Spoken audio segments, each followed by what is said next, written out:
Hello, everyone, and welcome to the 20th Superhero Rewind commentary on the Superhero Rewind Commentary Project. It is me, Captain Logan, and joining me, as always, is my sidekick, Austin, the Day Ghost.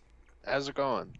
We're very excited because we're doing one of my favorite superhero movies of all time, Robocop from 1987. And Austin, I know you can't see my screen right now, but I got the super cool Arrow Blu-ray release this week. I've been using this show as an excuse to update my my superhero movie collection because I just had like the old DVD from 100 years ago. Mm-hmm.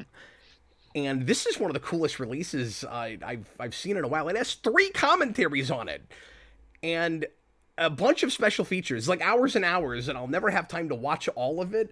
I watched a 5-hour Robocop documentary this week, so I didn't even get a chance to look at any special features on this, except for the deleted scenes. But I did watch the extended cut with the nicer transfer, the remaster, and it's just beautiful. Mm-hmm. No, that's awesome. I really need to get my hands on that. It's cool. I was glad to see that it was still in print. It's on Amazon right now for like $27. It wasn't too bad. Mm-hmm. No, that's beautiful. These kind of releases, if you can get them for between 25 and 30, it's always worth it. Mm-hmm. Yeah, exactly. Austin and I picked a number of super movies we like a lot and spun a wheel last time, and this is what came up, so that's why we're doing Robocop. This is a movie that Austin and I both have a history with and like a lot. I'm pretty sure.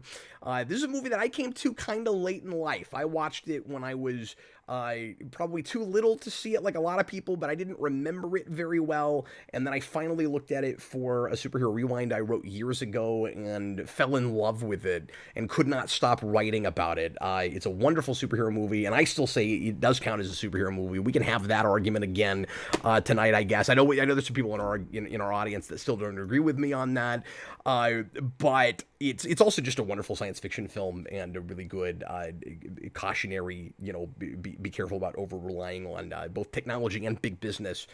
And it's very insightful about human condition, and I love it, and I can't stop thinking about it after I see it. I also can't stop humming the theme song after I see it, which will be in my head for the next 3 weeks, I am sure. And you can't stop shooting rapists in the crotch after you see it. Rapists in the crotch through other people's legs, while exactly. perfectly missing the their crotch. Yeah, that's the only way to do it. That's the only way, yeah. Austin, all I've done all day long today was look at Robocop stuff. Like, my head is swimming with Robocop trivia right now. We walked around the house going like this, right? All day we were like... Yeah, where you have to do the fencing thing. Yeah, and if the kids did anything, you'd be like, you better cut that out or there's gonna be trouble. See, yeah, you gotta say it like that too, or there will be trouble.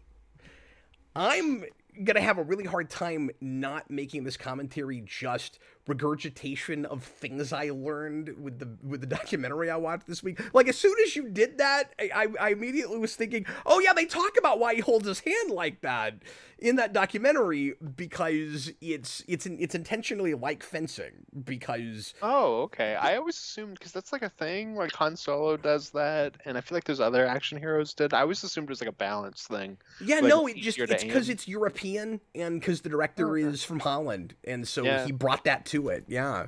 crazy old Paul Verhoeven made like three of the greatest sci-fi films of all time, and then moved on to like erotic fiction. Very, and he says in that documentary that he thinks this is the best thing he ever made. From what I've seen, I agree. I would like to go through all of his movies though, because there's quite a number that I haven't seen, and he's still doing stuff. Like they just announced he's making a new movie. Oh, fascinating. Yeah. He looked like he was in good health. He looked like he because this was from just a year ago. So I should mention what that is that I saw, because I'm often referencing like director commentaries and stuff when we do these. I Mhm. did not watch one of those for this, because I did that documentary, which was super comprehensive.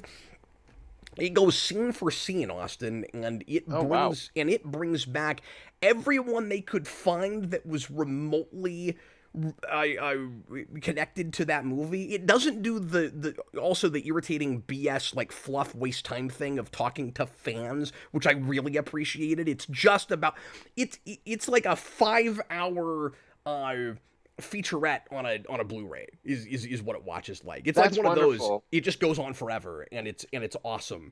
And Yeah, they because I've got watched a number of those kind of documentaries where like we're talking to fans or just other celebrities that like it, and a lot of the times I'm like, okay, but why are we talking to them? Like I don't really understand. this had exactly none of that. Like, there was no why are we talking to this person? And they Yeah. brought in uh like not extras, but like actors that were only in one scene or only had like a couple of Wow. lines. Like they found everybody.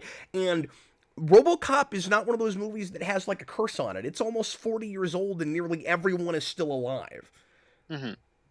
No, that's amazing. The Somebody in Discord yeah. sent us both a message, like not privately, but just in the public Discord, saying like you guys have to watch this, and I'm gonna assume it comes from this documentary, but it's talking about the bees leave scene where it's like that was not like a derogatory thing, so he just referred to those actresses as that. Yeah, he just That called whole them scene. that through the whole scene, and they didn't really think of Okay, so anything of it, yeah, because it's like, I guess that's the characters we're playing, so he just keeps calling us that.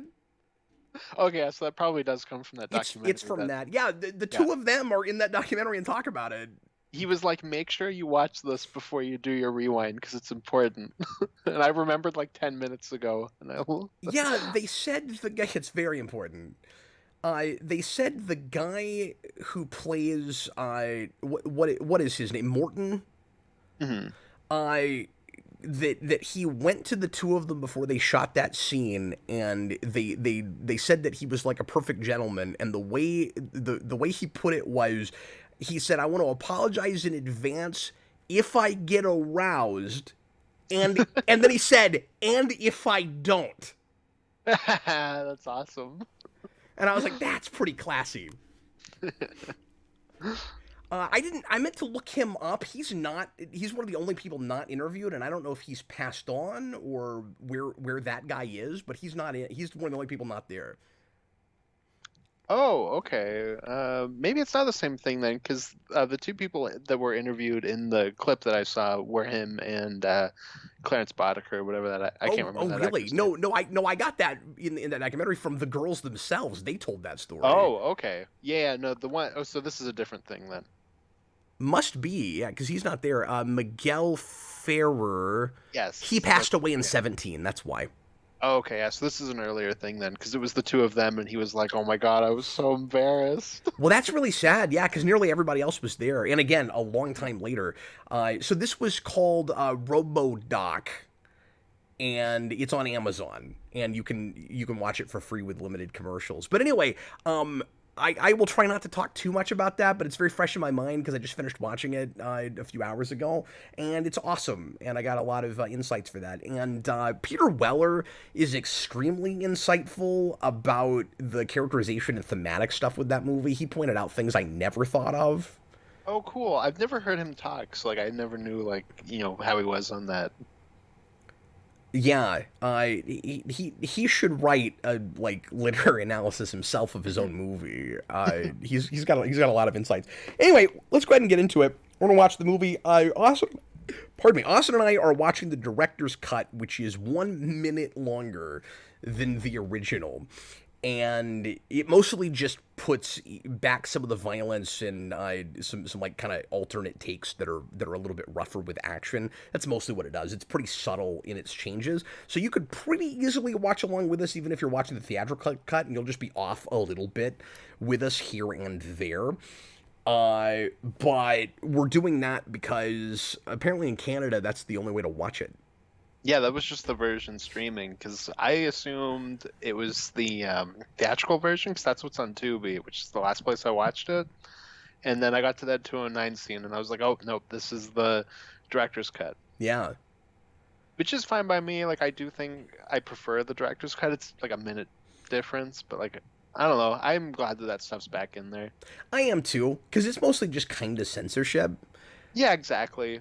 And so much of it is, I think, just kind of silly, where it's like, I don't know, like this goes far enough. Like, is it really that big of a deal that this extra second is there? You know what I mean? Yeah. The nice thing, though, is if all you ever see is the theatrical cut, you have seen Robocop. You're not missing anything major. No, It's just exactly. not quite as violent and bloody as Verhoeven wanted it, but then even the quote-unquote director's cut is not as violent and bloody as he wanted it, because what they originally sent to the MPAA was was way more insane, and they show some footage of that in that documentary, and that first big Ed 209 kill is it's insane. Just Oh my god, I need to look this up how then. much blood splatter and squibs and stuff. It's hilarious. And they gave it to the MPAA 9 times. They claim in I forget who says it, but there's a claim in the documentary that the MPAA changed the rules about and created a limit for how many times you can send the same movie to them for review because of this movie. That's ridiculous. Yeah. See, this is why I hate the MPAA. I think most of us do. Don't exist for censorship, my ass. That's ridiculous. Anyway, let's go ahead and watch it. So this is a super dense movie. It's extremely economical and tight. I'm just reviewing it now. And an hour and 43 minutes is not going to be anything like enough time to say everything we want to say about this. 100%. Just so everybody knows, I'm going to struggle really hard to not talk the entire time and actually let Austin speak. I'm going to do my best. I mean, it's such a dense movie. Like, obviously, we make fun of that because of the prequel thing, but like, it really is. And there are so many little moments that are just brilliant, and then it goes by like that. Yeah, and there's just a lot of like subtle like ideas and like layered ideas and things where while watching it, this is where this format breaks down. While watching it, there's not enough time to talk about the subtext. Yeah, exactly. And that can get kind of frustrating. But I've done a lot of material on this before. I've got the old scripted rewind where I break down a lot of ideas, narrative stuff, philosophical things, and all of that. So I don't have to get as in depth about that. I've got a couple of new ideas about that, maybe, but then watch them be in that old video. I don't know. I didn't go back and watch it. So anyway, so that's our preamble. I didn't mean to go this long. Let's go ahead and get started with it. Here we go, folks. Make sure you're at timestamp 0, and you should be looking at an MGM logo before you get to the Orion logo. Here we go. And the good classic MGM logo, not the really awful new one. Hope everybody's ready. I'm going to have the clock there on the screen for you. Everybody, please press play right now. Thanks for joining us live or watching after the fact. Appreciate you guys. We'll interact with you as much as we can. As always, Austin, when did you first see this movie? So I was telling you about this the other day, and I was like, "This is when I saw." I'm sorry. Apologies. We got to start again. Oh yeah, no worries. Mine did not play. I okay. messed that up. But I think I see this movie in like 2013, 2014. Like, I feel like I see this kind of late. Oh wow. Maybe. But hilariously, maybe around the same time I did. Mm, I'm just yeah, a lot older than maybe you. like a little bit earlier. But it's around there. Okay, let's do it again. Everybody, please press play right now. Let me address this real quick. Dan Schneider says the MPAA is voluntary. Always thought the controversy with them was overblown. I disagree with that because if you get back then, it was difficult to get less than an X or an NC-17 rating if you were too violent or had too much language. I mean, especially violence. And there were a lot of theaters that just wouldn't show you if you had an X because the assumption was that was always porn, which was not true. And so it's not fair to say that it's voluntary because that could wreck the chances of your movie performing. Well, there's so many, especially for horror fans, like so many movies that they have completely butchered. Yeah, exactly. And I think ultimately it actually kind of helped this movie that they had to keep sending it in because I think they ended up finding a better balance with it. Yeah, I'd be really interested to see some of those clips you were talking about. You just got to watch that documentary series. It's wonderful. It's very entertaining too. It was a really easy watch as long as it was. Yeah, definitely. The actress here in Media Break is in the documentary and has a fair amount to say. Oh, that's awesome. Yeah, it's great. The Frank Miller news anchors. Yes, it's fantastic. And that might have we all been. talk about like the. Sorry, go ahead. That might have been Verhoeven's idea in the first place because he talks about how weird like United States news was to him that they didn't have that in Holland and in Europe. The idea of like two talking heads that are smiling while they're giving really horrible, catastrophic news, and so he really wanted to make fun of that. I'm not sure if any of that stuff is in the original script. Oh, okay, yeah. And I think it helps the movie structurally a lot. Mm-hmm. No, I agree, and I love all the commercials. They're all perfect. It just gives you a sense of how exaggerated and preposterous this sort of dystopian world is that doesn't realize it's a dystopia, and you understand just how much we've collectively lost our humanity through this. But it also gives a lot of foreshadowing, and it provides a lot of exposition, and you can never tell when you're getting exposition and when it's just a satirical joke, but none of it's wasted. It all matters in one way or another. And that's this whole movie. There's no second wasted. Even as much ad-libbing as happens in this movie, like there's a lot of the most quotable stuff in this movie was not scripted. None of it feels wasted. Mm-hmm. No, that's why it's going to be hard for us to talk about this because, like, if you can't, 5 seconds go by and we've had so much setup already. For instance, when Dick Jones says, "If you can't stand the heat, get out of the kitchen," that originally was supposed to bookend the film. There's a deleted scene. There's very few deleted scenes, but there's one at the very end where we actually had some aftermath stuff with Lewis in the hospital. I don't know if you've ever seen that.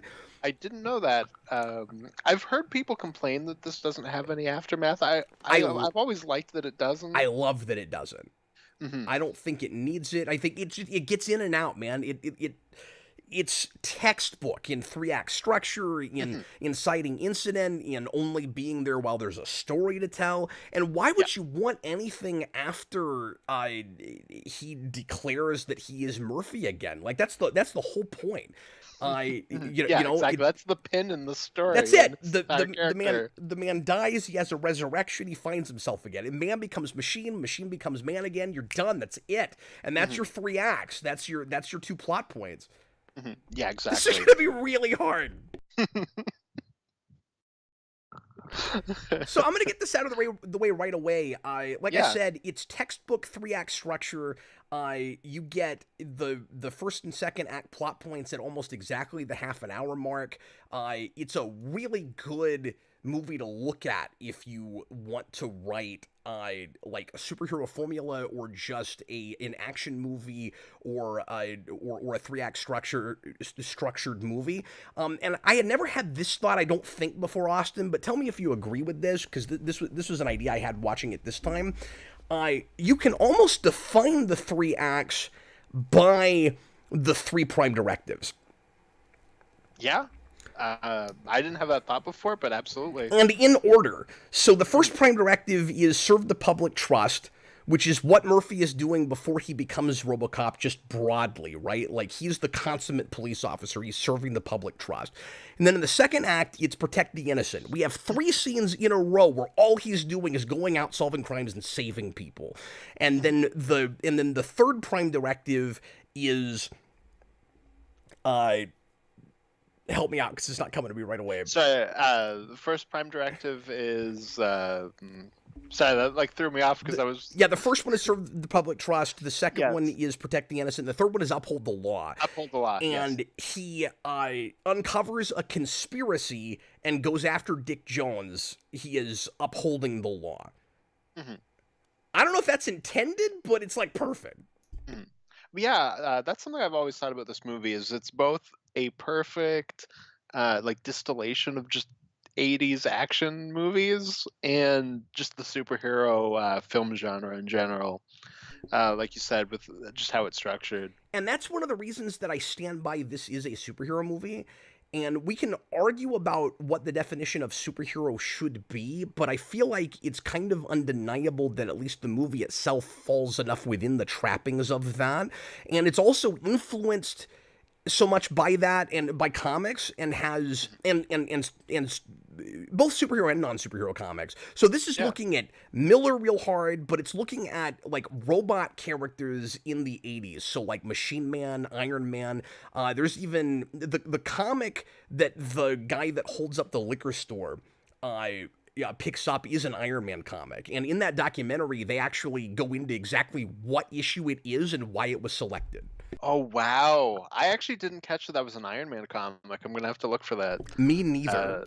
That's really cool. No, I'm telling you, when I say that thing is 5 hours long, there is that much material to discuss. Yeah. It's wonderful.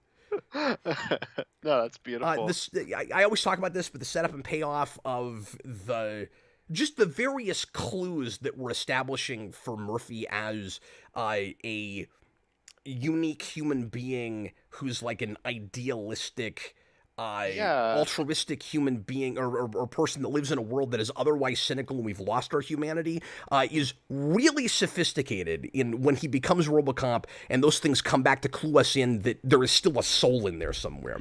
Yeah, and like the car, should... hitting the pavement.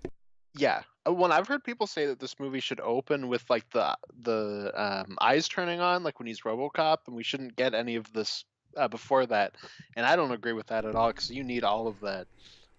I would implore people that feel that way to watch it without the first 15 minutes and tell me if you still care about the character as much, because I don't feel like you would. The most important thing in sticking the landing with this is that we deeply feel for Murphy and that our feelings are hurt and our soul is ripped out of our chest by how much of a victim he is. That's really important. One, it shows just the power of his strength as a director, that you have this scene here where we're going to get one of the funniest deaths in any movie with that 209 Mr. Kinney scene. And then the Alex Murphy one is incredibly hard to watch. And they're both like similar levels of violence. What a great point. And it's just, you switch that tone up, and they're like 10 minutes apart. The tonal balance it finds with all of that is amazing. And a lot of it, again, is because of the characters you're backing and the characters you're not. Mm-hmm. Yeah, exactly. This movie, over anything, has a very strong command of tone. And that's what's so perfect about it, is that this is just, like, this is a B-movie idea, right? Like... And then they come in and they elevate it beyond that, and it becomes, I think, one of the greatest science fiction films, at least of the decade, if not of all time. If this has a more kind of like standard or even pretentious or just like regular sounding title, it's not as impressive and it doesn't resonate as well. It has to be goofy. It has to be Robocop, which is... I feel like to a degree it has to be... oh my god, I had like... And it almost didn't get made because of that, because it sounded so B-movie. It was almost impossible for them to even get the thing greenlit. Yeah, it's like... That's why they had to go to Orion. Mm-hmm. No, but exactly. If they hadn't gone to Orion, they wouldn't have gotten the free reign they got to make it the way they wanted to. Mm-hmm. Oh my god, I had like the exact phrase today while watching this, and I wish I could remember what it was. It was low something high art is what this movie is. Um, Oh oh yeah, my yeah. god. Sorry, I can't help you with that. No, it's okay. Basically the point is it's the type of movie where you can watch RoboCop shoot somebody in the crotch and that's funny, Yeah, but it's also a very smart movie at the same time. yeah. It's like it's lowbrow in the execution. Lowbrow, Is that's is what that what you were it's trying to say? Yeah, lowbrow high art. it's Thank you. lowbrow in the execution, but I don't know, like it works on multiple levels, right? So you could have no idea what the satire or social commentary is and be highly entertained by this movie. You also, conversely, could find all of the violence off-putting and still find something to sink your teeth into if you want a good engaging story that's about something. It works on both of those levels. And if you enjoy both, it's perfect. Yeah, that's when it becomes just a perfect movie. Something I didn't appreciate until watching this again this week, and I watched this twice, and in some ways three times, because I'm pretty sure they showed every second of the movie in that in the RoboDoc. But something I don't think I'd ever appreciated before is that in a way, I think this is really sophisticated too. In a way, Murphy is actually set up for failure and to get killed and to become RoboCop. There's a line in this scene where Morton is it this scene or is it later? I forget. Where Morton says that while they're waiting around to see if the RoboCop program will actually happen, he's positioned like prime candidates to be in the police department during this highly violent time so that one of them might get killed and then they'll be able to appropriate his body and mind as a product for the company. So it's not a full-on conspiracy in that they're going after Murphy specifically, but he's even more of a victim, to my point earlier, because he isn't just, and it also makes the whole thing less contrived. He doesn't just happen to show up at the police department and then 10 minutes later, like on his first like time out, he gets killed, and then they make him RoboCop. They're looking for people like Murphy to turn into RoboCop, and that's why he's there in the first place.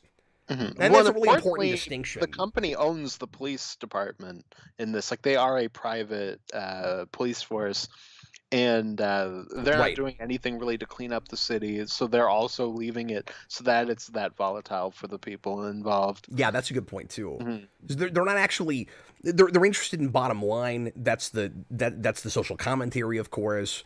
I think the line that Dick has later, where he says it didn't matter if it works, is very important.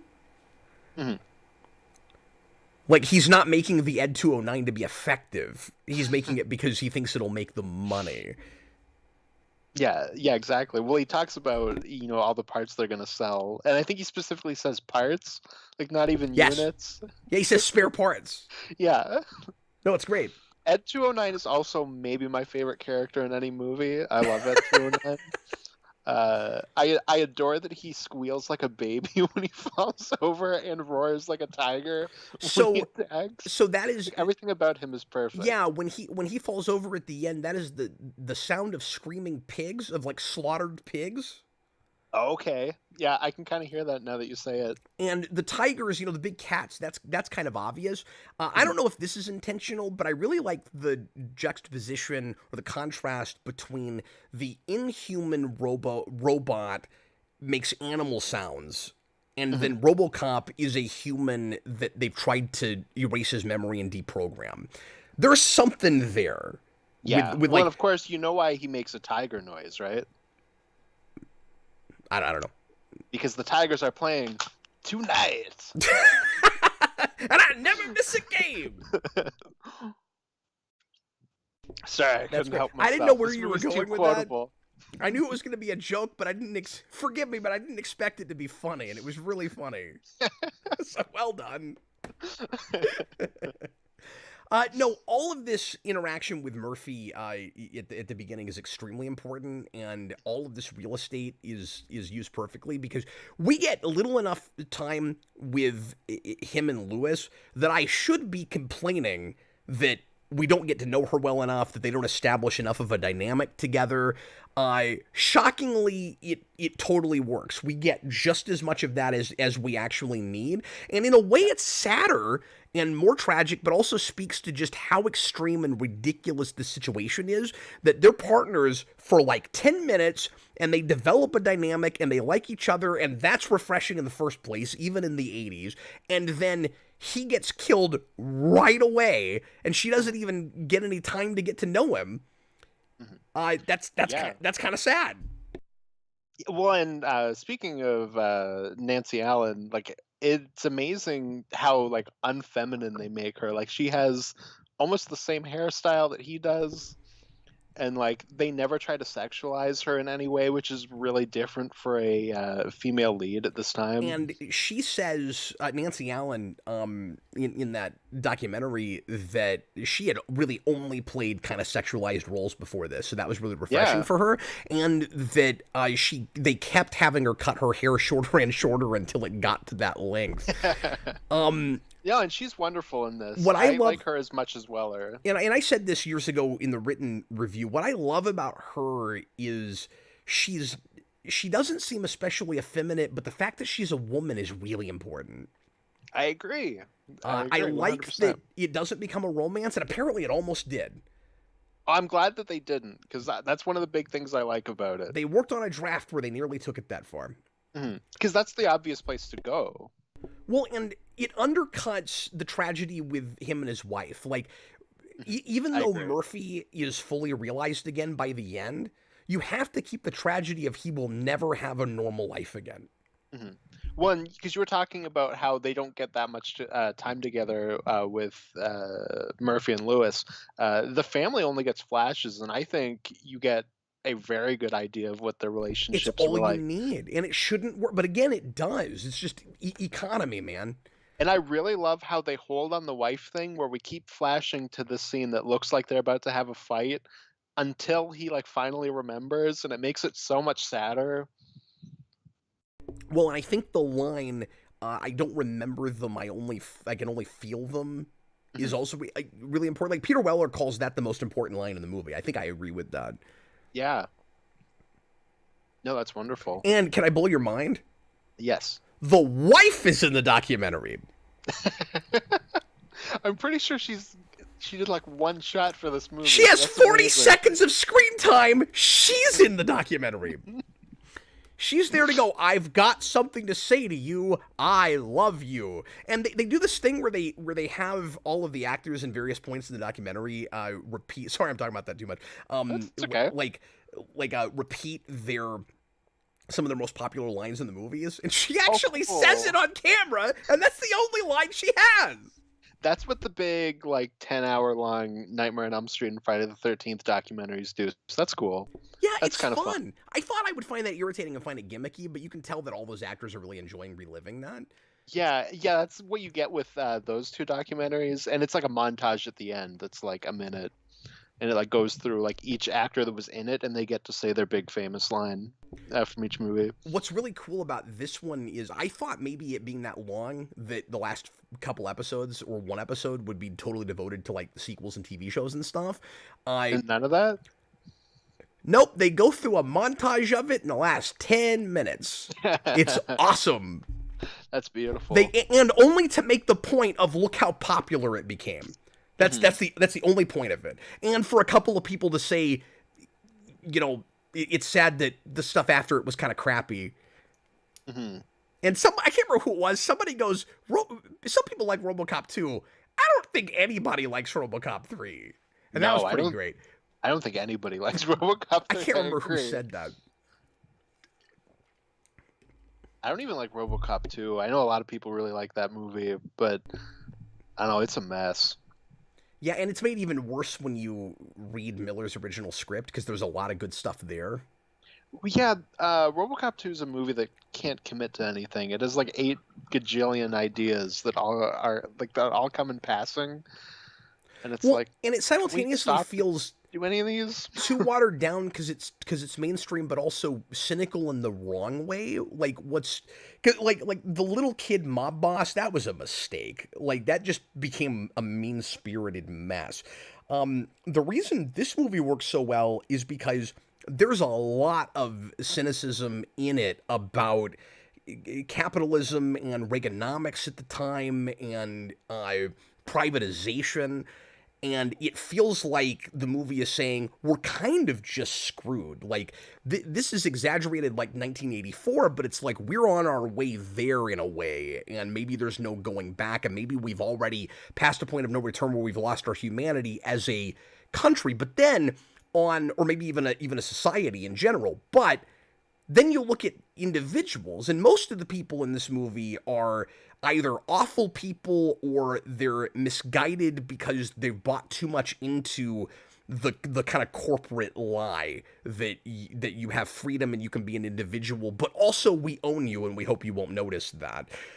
But then you look at Murphy, you look at his wife, you look at Lewis, you look at even like the guy that runs the precinct, and there are like genuine human beings who still have like hearts and souls left.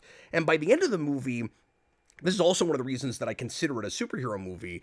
The hero does beat the villain by the end, and there's still a massive amount of tragedy with him and pathos, but the human soul wins out at the end of this. Like it's very hopeful at the end. That like despite because the hopefulness of it is it's very cynical about where we are as a society, but it's saying that the positive side of humanity can still win out. No matter what you do to him, the soul is still there. And that's what's so positive about it. And it feels like a feel-good movie when you get to the end, as dire as it is in the middle. And so it's amazing how oddly mainstream it would have felt if you went and saw it in the theater in 1987. Mm-hmm. Yeah, it almost, from what you said, follows like a Don Bluth principle, where you can do anything you want in the middle as long as it ends happy.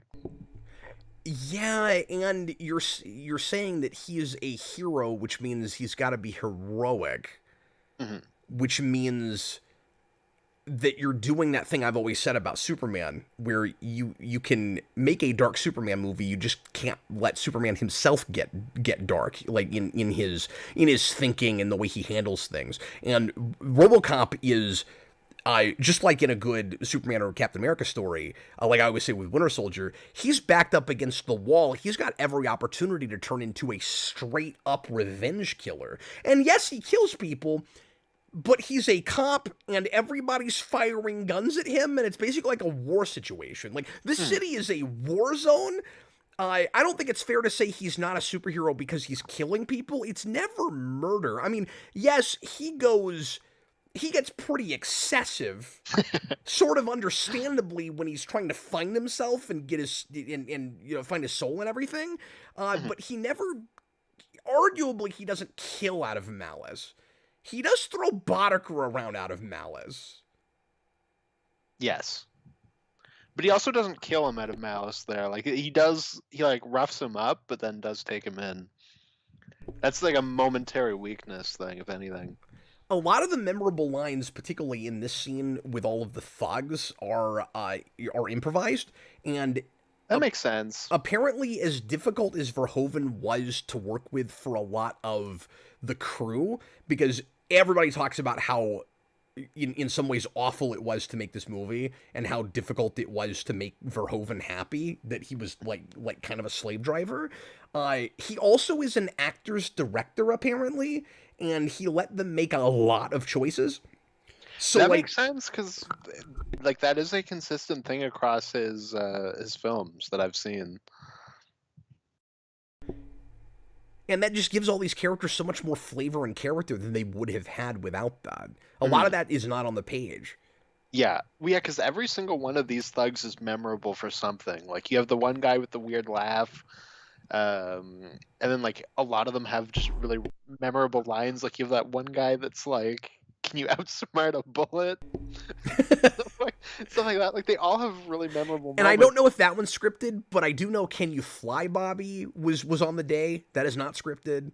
Yeah, and he's probably the least memorable thug just because he gets taken out so early, but he also gets taken out with "Can you fly, Bobby?" which Yes. is one of the most memorable lines in the movie. And Clarence Boddicker is just one of the greatest 80s action villains of all time. Yeah, he is, and that actor seems like counterintuitive casting, which I love because like he is scary in his way because he looks so unassuming, and he looks like a high school chemistry teacher, He's like a Walter White. which makes sense because I think that ends up isn't that the dad from that '70s show or It something? is, yeah. And he is like Satan. Like he's genuinely like one of the most evil people just ever. Yeah, and arguably it's scarier because they're having such a good time. Like they're just absolute sadists, Mhm. and this has that idea in common. In something's in the air in the '80s with this, with like urban decay, and the way that, uh, that like rampant consumerism is maybe turning people like less than human. The Crow has it too, Mhm. with its villains and thugs that don't seem to have an ounce of humanity in them and are scarier because they're having such a good time with it. But the movie is more watchable because they're enjoying it. And Verhoeven is saying something about his audience that we're enjoying the violence. So it's Mhm. also important to note that as much fun as he's having shooting all that violence, it is not exactly gratuitous. Like, that's the wrong word. Or if it is, there's a point being made with the gratuity. Mhm. That, Well, I like, mean, that's Verhoeven's entire action career. Like, it's very much, look how over the top and crazy this is, and that's the point. yeah. Is And how violent it is. a lot of that starts here. Yeah. And I didn't realize this about Verhoeven, but some of that apparently is because he grew up in war-torn Holland during World War II and saw a lot of stuff. Oh, okay. And he had a detachment about violence growing up because it was in his backyard. And so at 7 years old, he tells a story about how he's, or somebody else working with him tells this story about how he would walk to school amongst just like body parts strewn around. Hmm. And that was just regular every day for him. Yeah. So it almost sounds like, the kind of comedy to that is maybe like a coping mechanism to a degree of like having to deal with something traumatic. Yes, and also because of censorship that he was dealing with when he came over to America. If it weren't for the fact that he was dealing with censorship and like fascism issues where he would have never come to America, and we never would have gotten his career. Hmm. And so this is about like corporate greed before and control before it's about government control. But those things, of course, are kind of hand in hand. And there's some like throwaway gags about corruption happening in the government in this movie too that I think we would be remiss to ignore. It's the type of thing where But I it's think there's a catharsis about the government issues that he's dealing with when he's making this movie also. Yeah, I mean, it's the type of thing where it's very much focused on the corporate side of it, but it's also a this could only happen in Reagan's America type thing that you were seeing a lot in that decade. Yeah, that's right.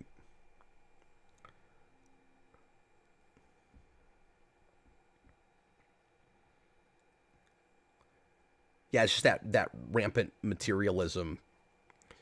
Hmm. This You gotta first, nuke them. You gotta nuke your family before they nuke you. this first person stuff was pretty rare at this time. Oh, okay. Yeah, I guess so for like this type of thing. I really like how they montage it, but it's not exactly a montage in like a traditional sense, but it gives you a sense of like how long this has taken to build them. It's not just Yeah, and now RoboCop is here. I And would. some of the stuff's really memorable, like that part where she kisses the lens is one of those images I always think of. Yeah, and we're doing that thing that Ninja Turtles would do a couple years later, but even more effectively, where we're making the audience wait to see the creature. Oh, if only we had RoboCop about to step up, and then it goes RoboCop. RoboCop. And and it's half an hour before you Go see the Robo. logo. Yeah, you got him on a little monitor there. You know, I think it's important to note that this is one of those common films, Austin, where they save the credits for the end of the movie. That is true. It's like every other film in that way, really. I'm not gonna explain that. We're just gonna move on. Anyways. No, you said montage. I think the right way to describe that is maybe like mini vignettes. Yes, that is a better way of describing it. No, especially it's kind of building up one of the big reveals later where you get the well, he still has his left arm. It doesn't matter. Like we can do whatever we want with him. So we don't know how much of his humanity is underneath him, which is really important to Robocop. And then of course we're gonna have his mask blow off, and you see that his human face is still all there. That humanity is still there. Yeah, that's a really good point. Where he's able to emote and show some of that. But he's still a little bit more robotic at that point than he will be a little bit later. One of the things that the documentary pointed out that I didn't even notice is as he finds his soul again more and more, and he finds his identity as Murphy again, his voice sounds less and less robotic. So so they stop modulating it as hard, and I did not know that. I'll try not to get too tidbitty, but one of the really fun tidbits that I didn't know about, or that I never realized, is all of the hydraulic sound effects. First of all, they have a specific sound for every single part of his body and how it moves, so none of that is arbitrary. Yeah. It's really... That's some of my favorite stuff. Like that's a thing I complain a lot with Iron Man that we lost. Like I love all the noises and things that he makes while he moves. Baby food is an important symbol. That's not arbitrary. They've turned him into a product, and they see him now as like an infant that they can like grow, mature, and create the way they want to. Mm-hmm. When it is saying like a rebirth, like he is now a different entity. Like this is now an infant. And Peter Weller talks about the intentional symbolism of later on when he actually shoots the baby food, which I had never thought about. Oh, okay, yeah. It was annoying listening to Peter Weller talk because he did all the analysis for me, and you're like, oh my god, yeah. Maybe he should write a paper on RoboCop. Yeah, really insightful. I want him to do a paper on like all of the other stuff he's come back for as RoboCop, like his appearance in Mortal Kombat. I want to see his insightful thoughts on that. Another great storytelling device is the mystery of what Directive 4 is, and also just giving us the rules up front. Like this is what he is supposed to be programmed to do. Directive 4 is going to give him some kind of limitation. We don't know what that is yet, so that's a big mystery. It's described in the documentary as his kryptonite. Which is right. Holding information away from the audience because we don't want you to know yet, so we can have a twist. Like that is something the corporation would do because they wouldn't want him to know that he can't turn on them. Yeah, that's totally organic. Like, first of all, it's not something that our hero knows that we don't. They're keeping it from us arbitrarily, and it makes sense that he wouldn't know it, and we have to learn it along with him. Mm-hmm. And it's also good to have examples like that of ways that they're controlling him and not letting him be his own person. Mm-hmm. So it works for all of those things. It also works structurally in the way I was describing it earlier, where each of the directives is representative, or each of the three acts represents one of those directives, because he doesn't get over Directive 4 until the end of the movie, and that's where it ends. Mm-hmm. And so that kind of becomes your climax or your epilogue, or however you want to look at it. Not epilogue, but it's the cap off. Mm-hmm. He gets over Directive 4. It's 3 acts, and then you hit that beat and you're done. Yes, exactly. That's why you don't need anything else. Like it's all resolved. We don't, because you're saying that Lewis has like another scene in the hospital. We really don't need to see that. Like I don't No, think, having not seen that scene. and it would have been way too cutesy. Though the other reason, one of the other reasons that this is a consummate superhero movie for me is because that is a superhero theme, straight up, in a way that, Terminator isn't, in a way that Jurassic Park isn't. Like think of other really like memorable, like blockbuster themes. Mhm. They're not superhero themes in the way this one is. Mhm. Yeah, I agree. That is a Yeah, I'm really looking to triumphant. see what that Iron Man issue is. And that's also one of the things that makes it feel not too cynical all the way through. And also, this stuff is so over the top that it's enjoyable. But I could see certain viewers taking this stuff too seriously, not appreciating the satire, and still being dragged through it because you've got things like that kind of stalwart theme saying you're watching a hero that's going to win at the end. Mhm. There's no way that he dies at the end of the movie when that's his song. Mhm. If that makes any sense at all. No, I agree. He's the consummate superhero and 80s action star simultaneously. He's gonna save the day, and he's gonna drop the villain off a building like every other 80s hero. No superhero landing for you. Nope.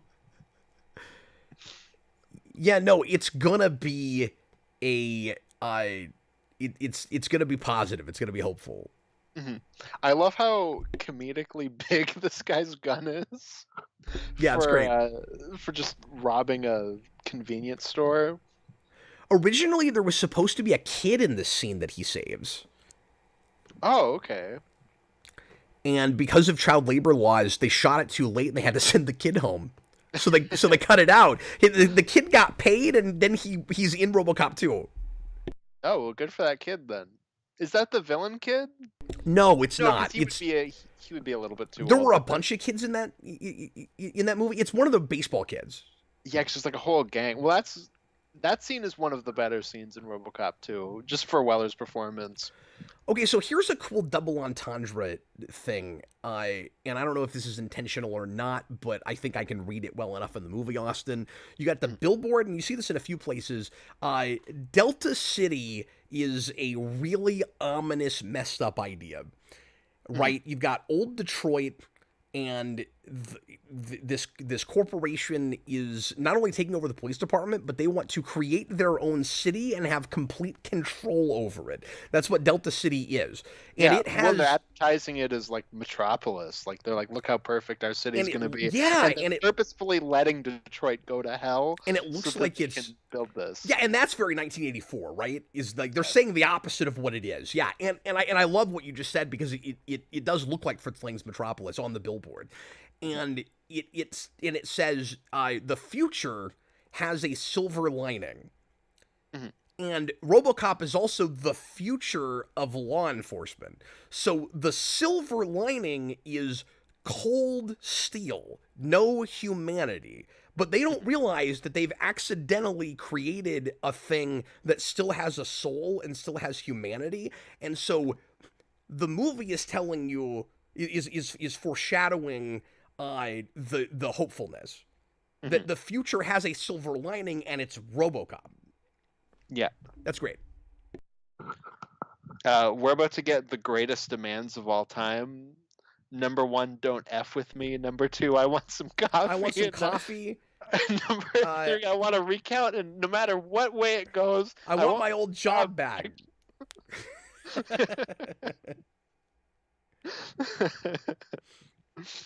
Every single list of demands should open with "Don't F with me." And I just love how over the top this is. Like, well, this is how screwed this city is. Is the mayor that just got dropped out? Not only is the former mayor creating a hostage situation, but this is the third of 3 big crimes that Robocop solves in the same evening. This is another day at the office for this town, and this is how big of and it's political. It's hilarious.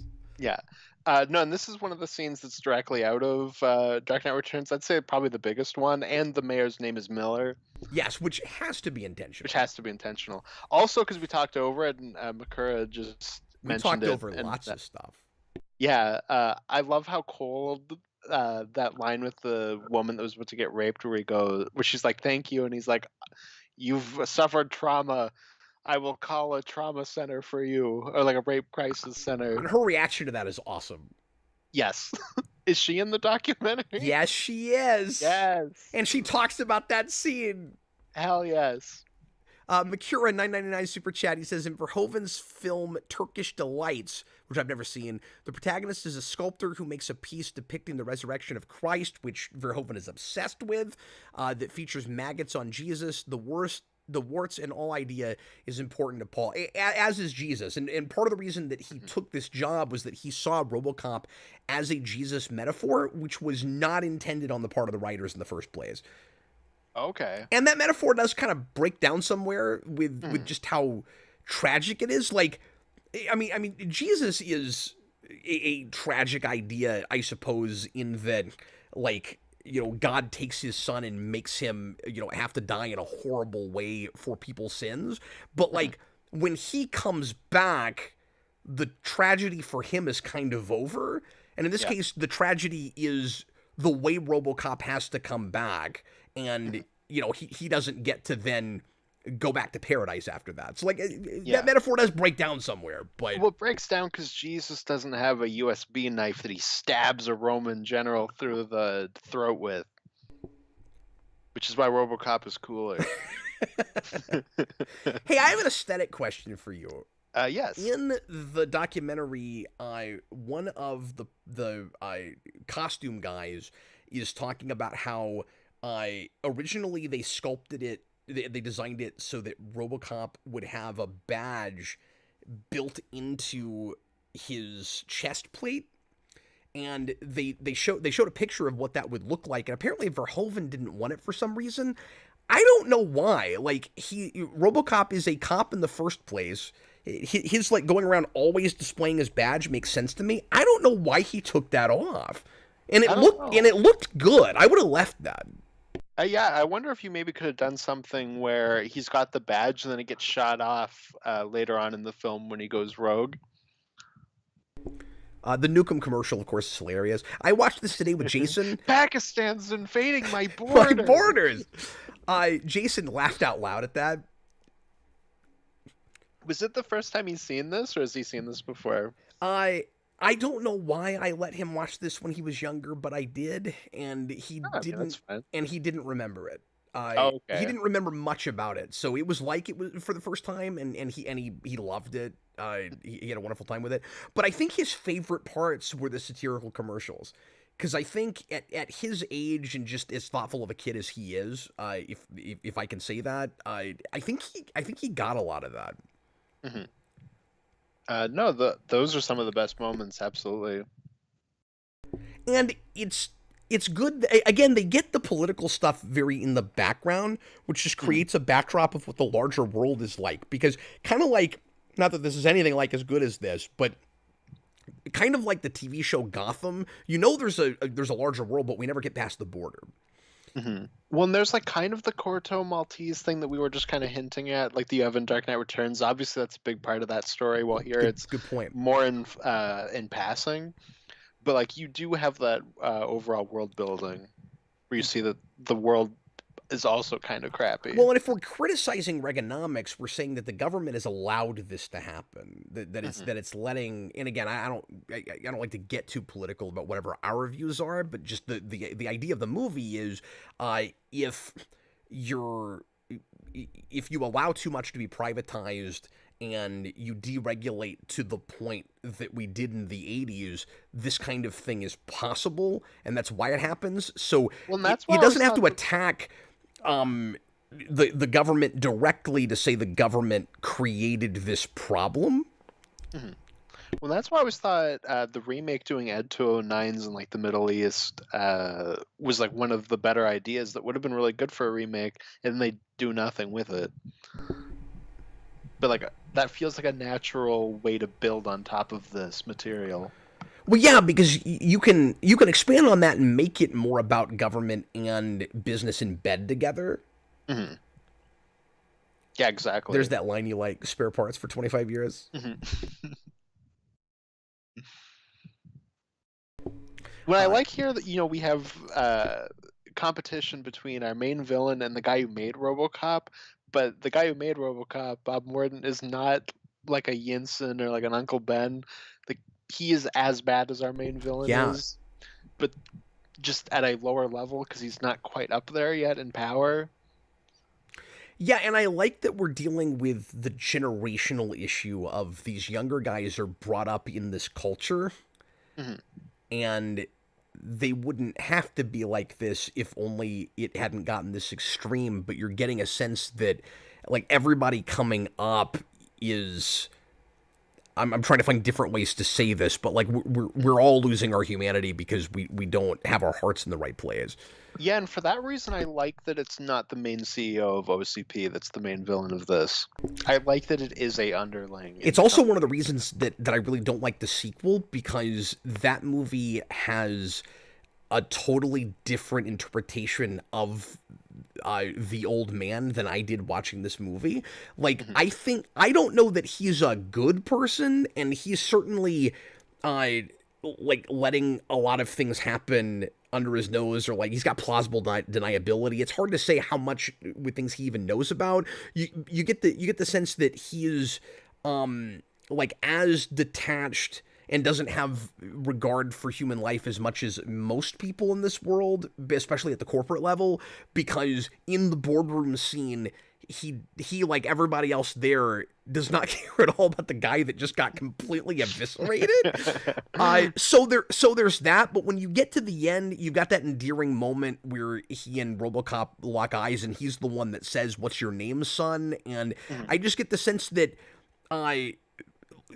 Dick Jones is supposed to be worse than him, and like, again, he can't be a straight up good person. He's letting Delta City happen and all of that. But when you get to the sequel, he's basically just Dick Jones again. I don't think that works. Yeah, I'd be interested to see what you think of how they use him in the game, since that's basically a third RoboCop. Man, I want to play that so bad, and I just don't have a system for it yet. And then my son just spent some of his own money and bought an Xbox One, so I still can't play it. Maybe when I get down there, I'll bring it with me. Oh, you would make me so happy if you did that. We got to shoot a movie. We're not going to have any time to do that. Oh, we're going to be playing RoboCop. Oh, so I'm not going to get any sleep while you're here. That's the sense I'm getting. We're just going to play RoboCop all night. Bam, bam, bam, bam, bam. Bum, bum, bum, bum, bum, bum, bum, bum, bum.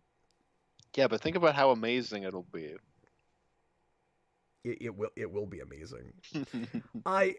Again, the distinction between RoboCop having memories that are coming back, like he had amnesia, and his soul like reasserting itself, and his having feelings about a past he doesn't remember. There's a big distinction there. And apparently Verhoeven changed the order of what happens in the script, where originally Murphy, this was backwards. Originally in the script, Murphy has this exchange with RoboCop before he... Lewis. I'm sorry, Lewis has this exchange with RoboCop before he that sort of dream sequence happens. And oh, okay. I'm glad that they switched that. I think that maybe works a little bit better. Yeah, well, Verhoeven flipped it because if you have this first, it looks like she's triggered memories, and it's not memories. It's not what it is. Now, you have to flash images for the audience because there's no other way to communicate it to us, but it's not supposed to be memories. It's supposed to be feelings. And I think that's clear enough, but I don't think it would be if that was the order of events. Yeah, I agree. When even it's like flashing images on the TV, and it's not specific things with like his family or anything. It's a little bit more vague than that, and it's just, I think like the main thing you see is maybe that TV TJ Laser guy, maybe. Yeah, that's what it is. Like, yeah. I don't fully understand why they're so angry with Lewis in this scene, because like he was on his way out anyway, and they have no idea what she said to him. So it's like they kind of just blame her for what's happening here, and as far as they know, she did nothing that motivated him. That's a corporate side. Blame it on some underling. I could see that happening. Yeah, no, me too. But Robert Wild, $2 super chat. Robocop versus Rocky. Who would win? If it's Rocky's movie, Rocky, or it's a Yes. tie. Yeah, well, they would probably team up to fight someone else, like a Robo Clubber Lang or something. I think what would happen is he would fight RoboCop in the ring in Detroit, and then in the next in the 80s, and in the next movie he would fly back home, and it's the 90s. And I it's think 2014. yeah, that's what would happen. All I know is there would be one scene where it's like, "You can't do it, Rock. He's all machine." I gotta do it, Adrian. Robert also says this should legitimately be shown in high schools and government classes. I like that. I also think it should be shown in screenwriting classes. Yes. Yes to both. More people should be watching RoboCop. In some ways, this is the weirdest scene to me, and I don't know why. I don't know why some of the choices are made with like the college boy. It's like, yeah, sure, he's going to college. I don't know, and like, why is he doing math with a protractor? I don't know why some of these choices were made. I just love the like. Can you outsmart a bullet?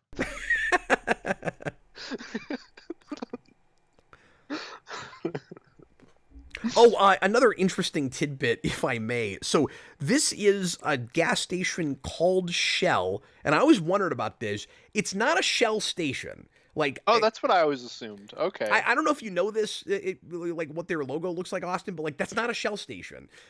They apparently I got. just assumed their logo changed. Yeah, well, no, because Shell stations have always had a seashell in their logo, and I always wondered like why it looks different here, and if they just used that word but somehow got around Shell. Apparently, they got permission from Shell to use this because I don't know if it was the set designer or the cinematographer, but somebody, I don't know everybody's names, but this is talked about in the documentary. One of those guys specifically wanted to say Shell so that in the explosion they could use the S, they could lose the Say S, hell. and it says hell with fire all around it. And then he got really angry because Verhoeven didn't shoot it that way. So the S pops off, but you never get a good look at it where it just says hell, so it doesn't play. So it does not matter that this is a Shell station. My read on it was always, especially because it has the word corporation in the title of it, my assumption was this chain is a shell corporation. Yeah? Like it's a front company for drugs or something. That was what I thought the point of it was. I mean, everything in Detroit is a shell company. Yeah, exactly. And I think that read still works, but that's not what it was apparently. Yeah. Also, they got in huge trouble for the explosion they did at this gas station. Oh, really? I mean, it is a big ass explosion. Yeah, the documentary zoomed in to the left in one shot where you can see the cop cars on their way. And then RoboCop could have just been like, "Relax, I've got this." And Verhoeven was, I don't think it was over this explosion. I think it was a different one. But he was almost arrested. Oh, wow. Could you imagine if you're a cop and you show up after there's a big explosion and RoboCop is there? Mm-hmm. Like, how would you even react to that? And if he's played by an actor that refuses to be called anything but Robo or Murphy, do you know about that? No, is that a thing that Weller did? Yeah, and he pissed off some of the crew. So it's the only like method thing he did. Because he wasn't full on method, but for some reason, when he was in the suit, he didn't want to be referred to as anything but Robo or Murphy. You couldn't call him Peter, and he wouldn't respond to it. Oh. Which is weird. I mean, he's RoboCop. Who's calling him Peter? Yeah, like I can I guess when I say it's weird, I think it's odd that he did that, but he wasn't meta in any other way. Like he was on the set playing trumpet in the Robocop suit. That's awesome. I want to see that. Which is why there's a deleted scene where Morton is being interviewed about Robocop, and he says that he's an exceptional trumpet player. It's great. Trumpet or really sax? funny. I think trumpet. Really, really cracked me up when I found out about that. All of this is just super haunting. Yeah, when they predicted USBs. Now we can't stab people with our USBs, but they predicted DVD also. It's true. Do you think it's intentional that when RoboCop pulls out that blade for the first time the sharp USB thing, do you think it's intentional that it looks like he's flipping the guy off? Yes, 100%. Because he turns to him and it's like. I always thought that was on purpose. That's basically the X-Men Wolverine joke, right? Yeah, it's better here. No, I agree. I'm just saying, like, that's what that is. Like, it is a middle finger joke. That's absolutely what that is. Oh, I meant to mention this. So I always wondered why this movie wasn't more like stylized in what the city looks like, because, and we can talk about this. I've always been back and forth on whether this is supposed to be the future or if it's like a dystopian present 80s that happens to have some advanced technology.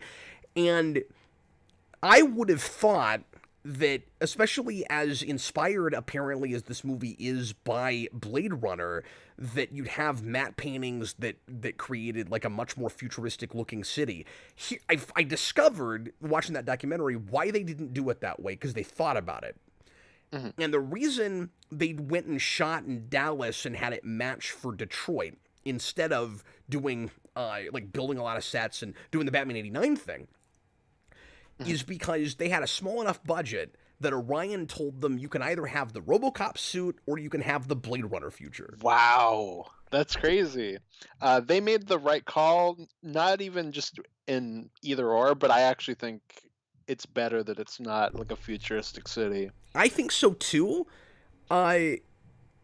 Because you need that, like, look how awful Detroit is, and we're going to build it into the future city. Yeah, they kind of have their cake and eat it too, where it can be about like where we're going, the whole like future of law enforcement idea. Are we going to replace cops? Are we going to replace people in general with robots? All of that, while still having it basically set in exaggerated 80s. Because I think all the satire works better if you're dealing with the idea of Reaganomics.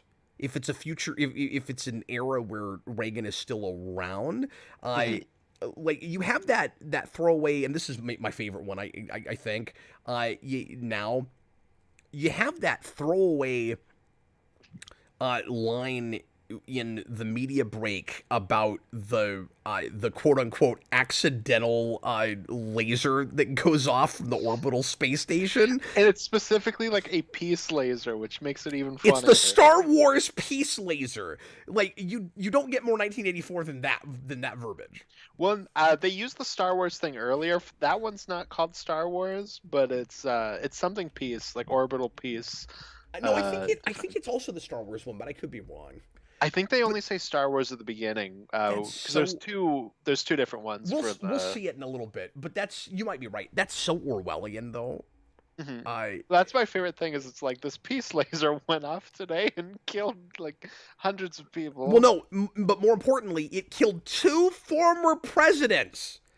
Oh, yes. And it says where it was. So obviously it was a conspiracy specifically to kill off the presidents. And that's what's so funny about it. And I didn't catch it before. That's I don't why think I ever thought about that. I think it's my favorite now. On the viewing I did on Monday, I was listening to that closer and I went, wait a minute. That's a conspiracy to kill presidents. And I forget where it is, but the place that the presidents die makes it clear that one of them is supposed to be Reagan. Oh, okay. And that was one of the things that apparently the producers were shocked they got away with. And it's so subtle that would have easily. It went over my head. I don't think it went over Orion's head. I think they just let them do all that stuff, Oh, okay. which is I'm cool. also just foreign, so I don't know anything about presidents. Well, I mean, you don't have to. They said that it was presidents, but like I didn't know it was supposed to be Reagan specifically. That's pretty out there Yeah. at that time. Here's the female dogs. They're gonna leave soon. Leonard Vole says your review specifically talks about this guy. Of course it does. Of course I brought that up in the. I thought I just learned about this. One of the other presidents was probably Jimmy Carter because he's history's greatest monster. Leonard Vale, the Reagan part, not so much. The doc covered that detail. But I guess I brought up the president thing there. Well, it was a long time ago. That's a lot of people's favorite line of this movie. It is pretty funny. Yeah, well, it's just, yeah. He's just such an a-hole. It's interesting that this comes out in 87, just shortly after Watchmen, which also is a, like, exaggerated satire, more about, like, issues with government than with, well, I was gonna say than with corporations, but I guess you do get a lot of that with Veidt and stuff too. And I mean that book is about everything that's ran in like foreign affairs and like everything that's wrong with the culture right then. Watchmen does it again not as a futuristic thing, but as an alternate messed up 80s, like more messed up 80s that still has like futuristic technology and superpowers and stuff. And this to me feels like almost the other side of that. I mean, like that's why I want it to be present day and not in the future. Mm-hmm. Matthew Bass left a super chat, a $5 super chat. He says, it's kind of depressing how much more relevant the satire is today. A lot of the newsreels and commercials don't seem as out there as they used to. I actually disagree with that. I think this has a they live thing where it's not more relevant. It's just nothing changes. So it's as relevant as it was back then. Feel free to disagree, Cap. But I don't, well, it becomes an issue of semantics, right? I think it was as relevant or more so back then because, and this is where I'll get more cynical than you, because it's cautionary and it's warning us about some things that might be about to happen that we still had a chance to solve. And the question now is, has too much of it come to pass and can we solve as much of it now? Mm-hmm. That's how I feel about it. So when you say nothing changes, I feel like it's prophetic about some stuff.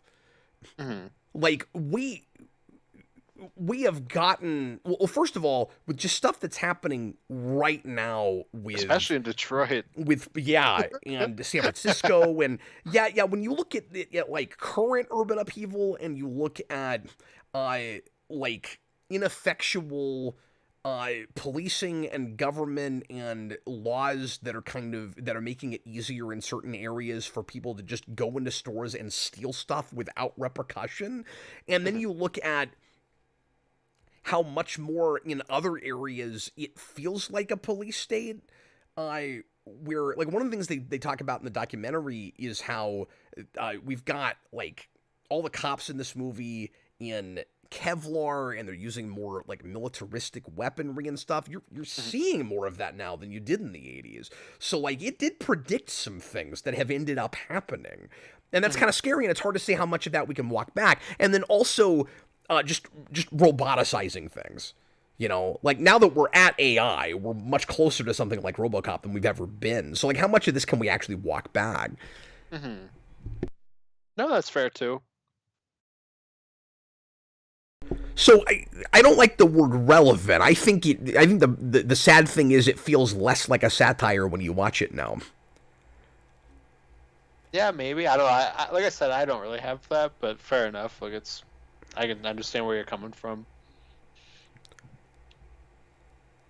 Oh, we got the Tigers line. Yeah, because I think we're kind of past the point of no return, and maybe I have a different perspective on it than you do, Austin, because you more or less grew up in a like already like internet social media ridden world, and like I remember more of the world before all of that, and so it looks more extreme to me, maybe. I don't know. Yeah, maybe.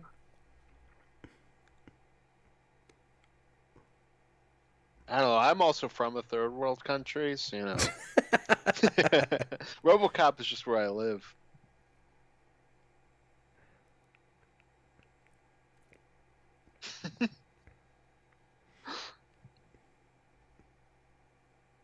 Even this Italian mobster guy that shows up for one scene is very memorable. The one that Clarence Boddicker's Yeah, making the nobody's deal with. generic. Everybody's got a pretty fully realized like caricature. Like, and I say it like that because they're kind of intentionally cartoon characters. Yeah, well, I was saying, earlier, you remember them for like little quirks. Like you remember the one guy for his laugh. Like that's not a character, but it's something you remember him for, and it like kind of paints out this is this person. So it's absolutely a caricature in that way. Yeah, what I was gonna say a minute ago is it just feels to me more like we're already kind of past the cyberpunk thing. We're like, I feel like we kind of already live in the cyberpunk future, and we weren't there yet with this. And this was saying like, let's not get there, and I can't feel like we're there. But Yeah, I don't know. Maybe, kinda. I wish we had 209s. We're not there yet. Because I would buy one as a pet.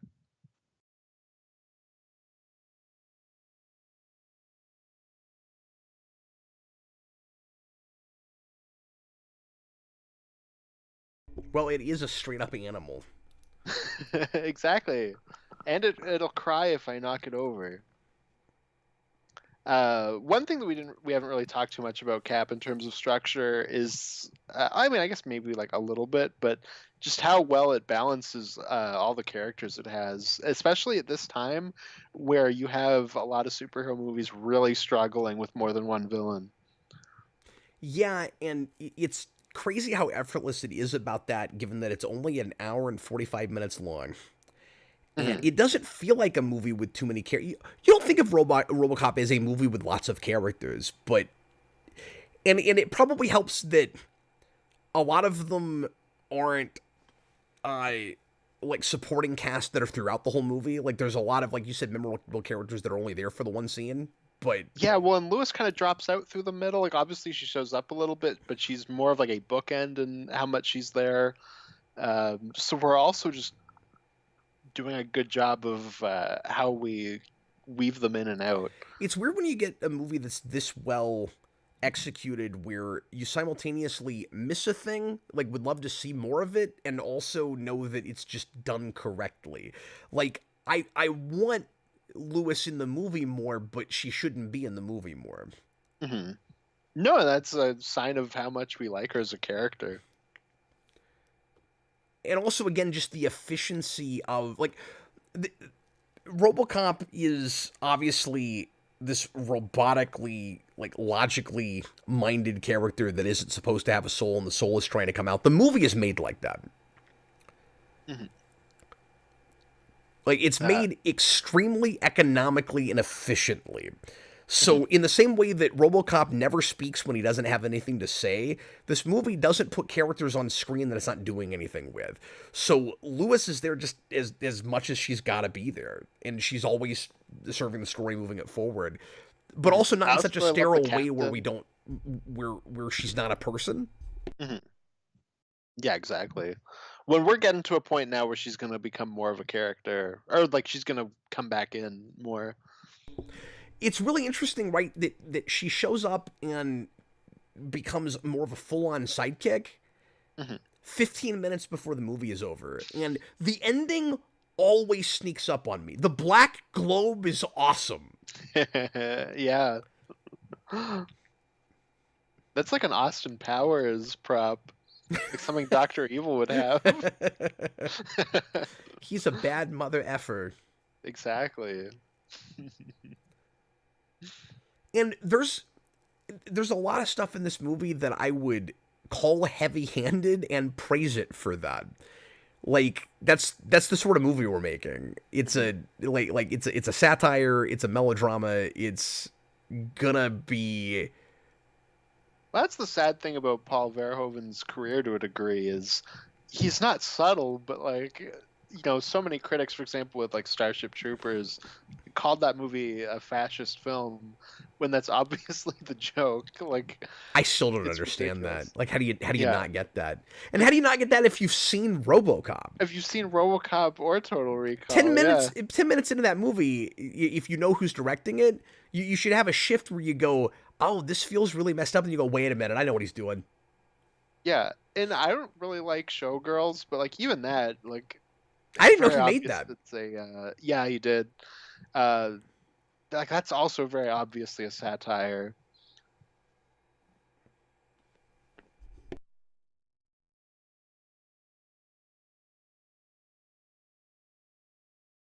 And again, structurally, this is really cool because you've got the superhero already coming in to challenge his arch nemesis, and like, how is the movie not over in the scene? Mhm. And it's been long enough that we've forgotten about Directive 4. But if it's in Yeah. the back of your mind, you're wondering when that's going to come back again.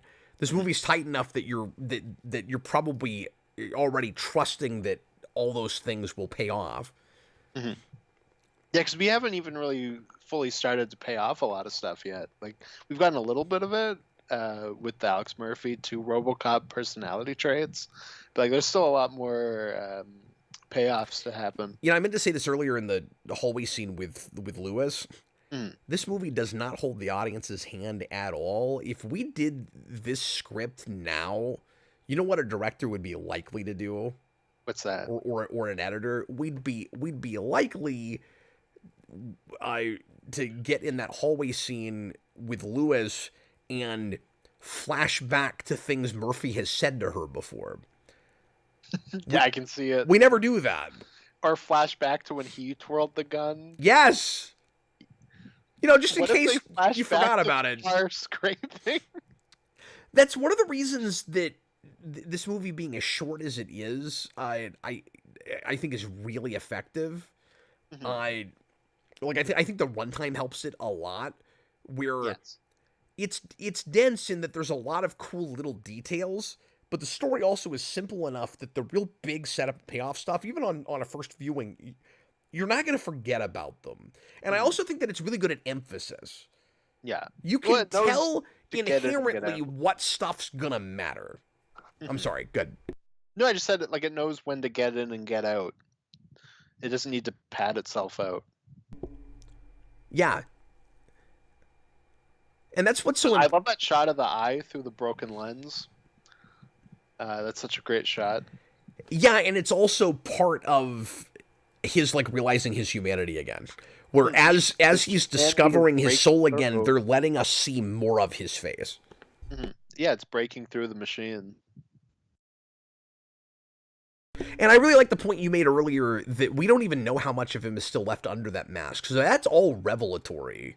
That when I saw the remake was one of the biggest things that annoyed me right away is before you I think maybe even before you even get like the full RoboCop suit, they show you like this is how much is left of Murphy and I'm like and they left a lot of him. And it was supposed to be this visceral kind of scary shot, but you're like, you're missing the point if there's that much of his body left though.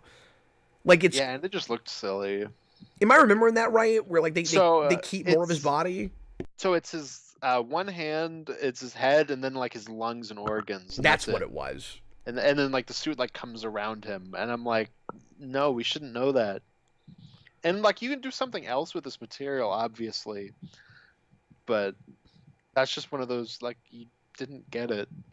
There's also simple plot points that just because it's I want to say character driven, but also just like logically plotted. Like this would happen and then this would happen. There's really simple ideas that seem really clever in the moment. Like Ed 209 can't go downstairs. Like that screams to me like you've backed yourself in a corner. How's RoboCop gonna beat this thing? Oh, they're on a staircase. Well, it clearly can't walk downstairs. Like that's great. And then you get the same thing at the end with Directive 4. It's like, well, all he's got to say is you're fired. Mm-hmm. Oh, okay. And then it seems really clever. Yeah. And that wasn't in the original script. They actually came up with like 19 different things before they finally landed on "you're fired." Oh, weird, because that seems like the most obvious place to That's go. what Just I have thought. seen the movie, yeah. Well, there were people working on the production that didn't think it would work. Okay. They just thought it was too easy and that it wouldn't play and that it would be funny in the wrong way, and it's Yeah. perfect. That's the thing with the like Ed 209 can't walk downstairs. Like Ed 209 is kind of just the same joke over and over, but it always works, which is just that he's poorly made and they weren't actually trying to make something efficient. That's so it. Of course he can't walk downstairs.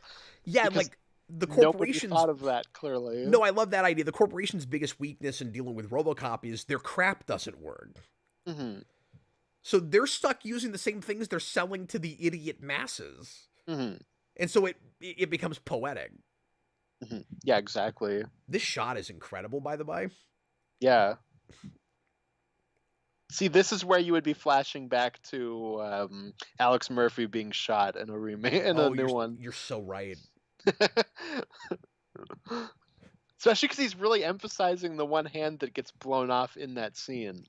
You know, that's a series we should make, Austin. We should edit classics incorrectly. Ruin them? Yeah, ruin them. Yeah, like go back and edit them the way we'd put it out now, and it'd be called like Robocop in 2024. It would be like, Murphy, it's me, and then you cut back to every scene they've had so far.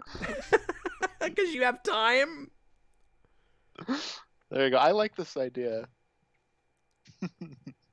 And you know, you use special effects or AI to have him like making out with Lewis at the end. And... Oh, I like it. Let's do it. Yeah, I was excited about your reaction. Just a really graphic sex scene out of nowhere. So first of all, just the blatant obviousness of SUX is wonderful. And that was one of my favorite things the first time I saw this. That like they're not even hiding that these products are terrible and don't work right. They call it SUX, and it's the thing that everybody's after. It's wonderful. But that doesn't. What's that? Oh, sorry. I think we were cutting out a little bit there for a second. No, I said it's literally the 6,000 sucks. Yeah, exactly. The commercial with the dinosaur, they almost cut. Oh, really? Yeah, because they couldn't figure out where to put it in the movie, and Verhoeven was like, I don't put it anywhere. Mm-hmm. And I kind of like how what word am I looking for? I like how abrupt it's the narrative is interrupted with that, where you have this like really dramatic scene with Robocop getting shot up like that and escaping. And then you jump back to the, you know, like pulling back and getting another of those satirical things. And again, like it breaks up the narrative. It gives you a sense of the larger world at large. It's been a while since we've had one. Mm-hmm.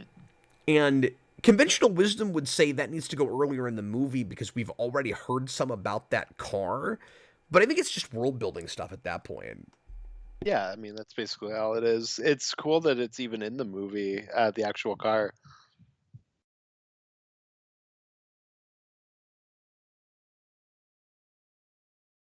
Oh, and the guy playing Boddicker, that is his actual wife.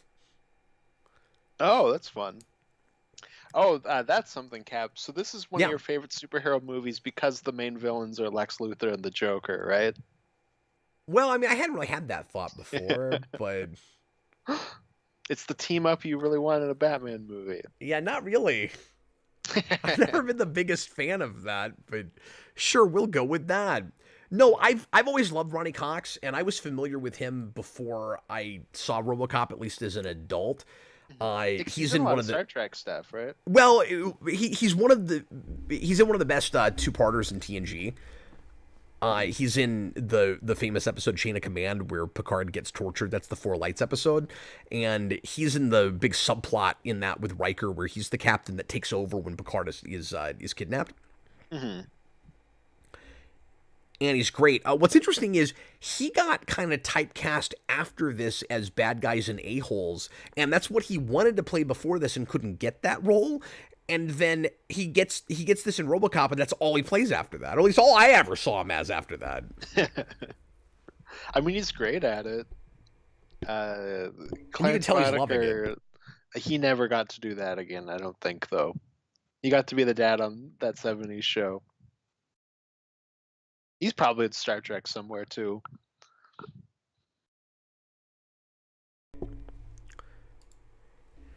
Yeah, and Ronnie Cox has a really sizable recurring role in Stargate SG-1 as a politician that is obsessively trying to get the nod for president. Mm-hmm. And who knows about the Stargate is like, which is, you know, a big government secret, and is like holding that over the heads of the people that work there. And he's wonderfully slimy, and he's basically this same character if he was in the government instead of in a corporation. Oh, okay. That's fun. I think he's in some Dexter too. A lot later. And of course, Peter Weller got to be in Star Trek. Yeah, there's actually a lot of Star Trek actors in this. No, Peter Weller weirdly played the same villain in two different Star Trek things that aren't even in the same continuity. Like, not the same character name, but they might as well be the same character. It's basically the same role, yeah. Yeah, when he comes back in Darkness, he's just the bad guy he played at the end of Enterprise. He should have been Robo Admiral. Well, everybody just calls him Robocop when he's in that stuff. Yeah, it's really funny. I was right. He is in Star Trek. He's the president in Star Trek 6. Who were we talking about? Kurtwood Smith, the guy who plays Clarence Boddicker. So I was gonna mention that. Yeah, I was like, surely he's in Star Trek somewhere. Oh, I wasn't even thinking about him. Yeah, I didn't realize that's who that was. No, one of the... Sorry, I thought you were going to mention something else. One of his thugs was in the V miniseries just before this, and then he's in... He has several Star Trek appearances as different characters. Oh, I know the one you're talking about. Yeah. He's in one of my favorite Voyager episodes. In the end of season 4, Hope and Fear. He's Arcturus. He's great. Of course, the makeup here is like perfect. Yeah, and a lot of this, like most of this movie, still holds up great. And obviously we can talk about the stop motion and how that dates it, but like it was really impressive stop motion at that point. Yeah, and that stuff I just find really charming. Like that doesn't bother me. That's part of why I like Ed 209, and I think it kind of works really well now because you watch it and you go, he's really janky. like it fits the character. That's a good point. You could almost do it that way now to make that same point. Mm-hmm. Yeah, exactly. It's like obviously that's not the intention, but like it kind of works in an unintentional way now. Until I watched that documentary, I had never noticed, and this was kind of the point, because apparently most audiences had this, and Verhoeven was right about it. But there was an argument that he had with people in the production, I forget who, that Robocop can't just, like, take the whole rest of his head off like that, because he's got that big black thing on the bottom, and it just disappears. Verhoeven was like, nobody will notice, and nobody noticed. Oh, that's really funny. And that's amazing. We haven't talked about of course, the I'd buy that for $1 thing, which is another really great piece of satire that always really resonated with me. The whole like catchphrase kind of nonsensical comedy thing where you just keep doing the same joke over and over again, and people are like taught in a Pavlovian way to laugh when that thing is said. Like bad Saturday Night Live sketches and sitcoms and stuff. And people talk about how that's a line that doesn't really mean anything, but is iconic and it comes up a number of times in the movie. But I also like playing into like the commercialism angle as well. Yeah, that's where I was going with it. Yeah. I don't know why anyone would say it doesn't fit into the overall themes of the movie. That last one that we just saw in the store didn't even make sense. Where it was like, "I'm gonna sleep with both of you women. I'd buy that for $1." Yeah, what is he even talking about? There's a deleted one, and I'm glad it's not in the movie. That's just disturbing. Where Oh, where he's in a pizza place and they're topless, mhm. and he grabs their chests and stuff, and it's very uncomfortable. Well, I know which one your favorite. I'd buy that for $1 moment is, which is the erotic cake one. Oh, right, erotic cakes. Erotic cakes. That's basically what that scene was, except for with pizza instead of cake. It was erotic pizza. Mhm. Very greasy, greasy pizza. And then Jim Carrey's entire career is based on that guy yelling, "I like it."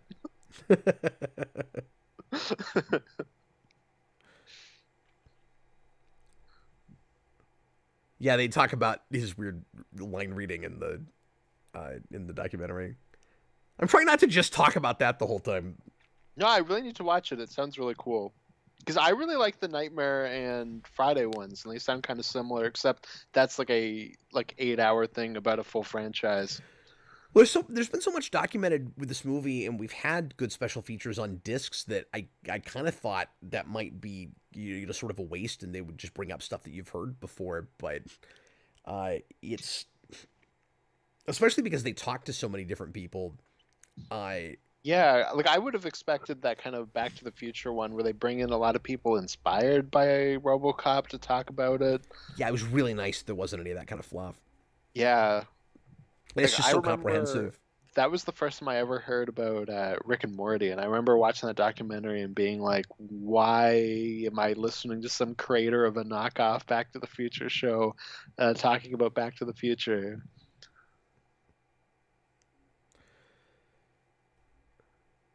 You were talking about how impressive the prosthetic is with the back of his head here, and I'm reminded of the one that's done with Terminator just 3 years before this, where they did the best they could with it, but it's kind of awkward.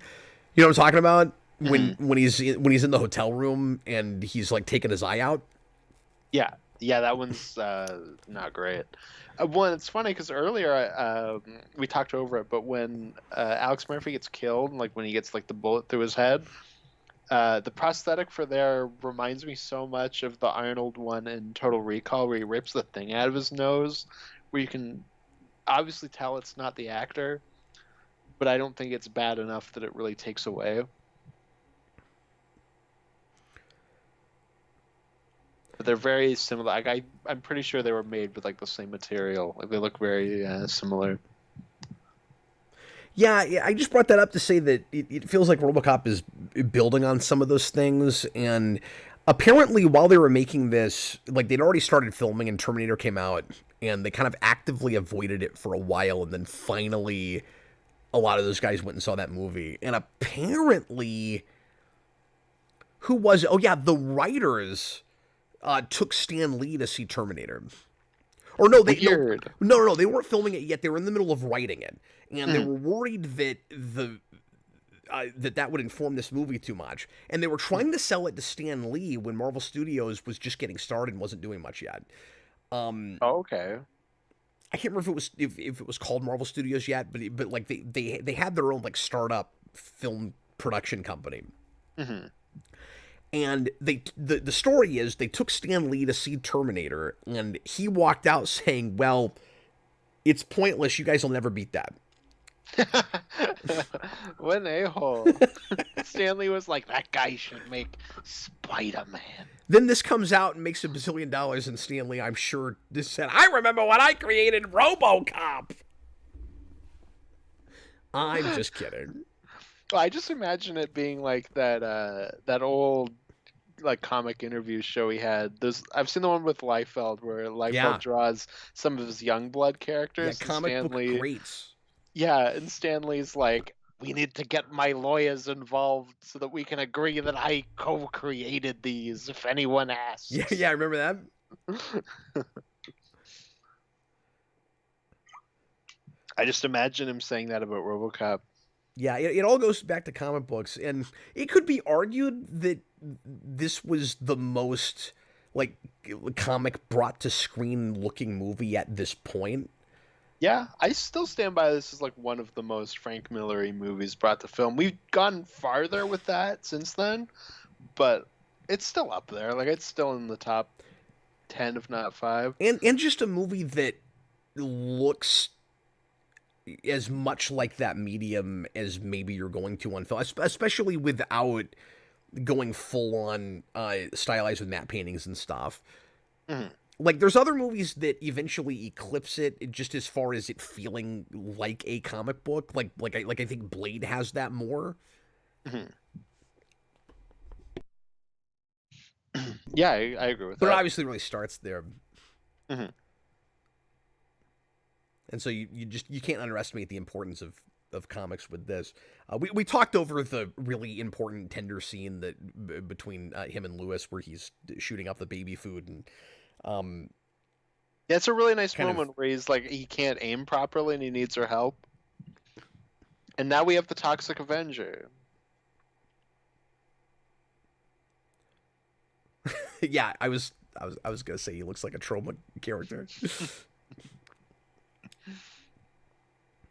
Yeah, and I with the targeting issue, like obviously that's a practical functional like issue in the story where he's gotten his mechanical parts have gotten messed up, but it also kind of maybe suggests that yeah it's one of the things that suggests that he's more than just a machine. Well, yeah, because it also might just be that he has to eyeball it now and he doesn't have like any sort of tracking or anything. Yeah. Because he also always fires from like here without like aiming, down the sight. So even though this is, like I said, the consummate kind of 3-act structure, it doesn't exactly have the big like action movie or superhero movie climax that you would expect. Mm-hmm. Like it kind of has a double climax in its way, and the most important like exciting beat at the end isn't a big showdown. It's just RoboCop walking into a room and being allowed to shoot a guy. Mm-hmm. And like that's what really feels like the climax because and you could argue that this is in an action way. But like I'm so much more like emotionally invested in that like hero's journey going to hell coming back home arc that he has. That the quote unquote climax for me is a lot more about how that arc is resolved, and it's still done in an action way. Mm-hmm. So weirdly, I kind of feel like just the Dick Jones kill is the climax. No, I agree. It absolutely is. I mean, that's the climax of ideas, I guess. This is the climax of killing everyone. I've also always thought, like, this is probably unintentional, but this location that he kills Clarence Boddicker always reminded me of the mutant leader fight in Dark Knight Returns. Oh yeah, good call.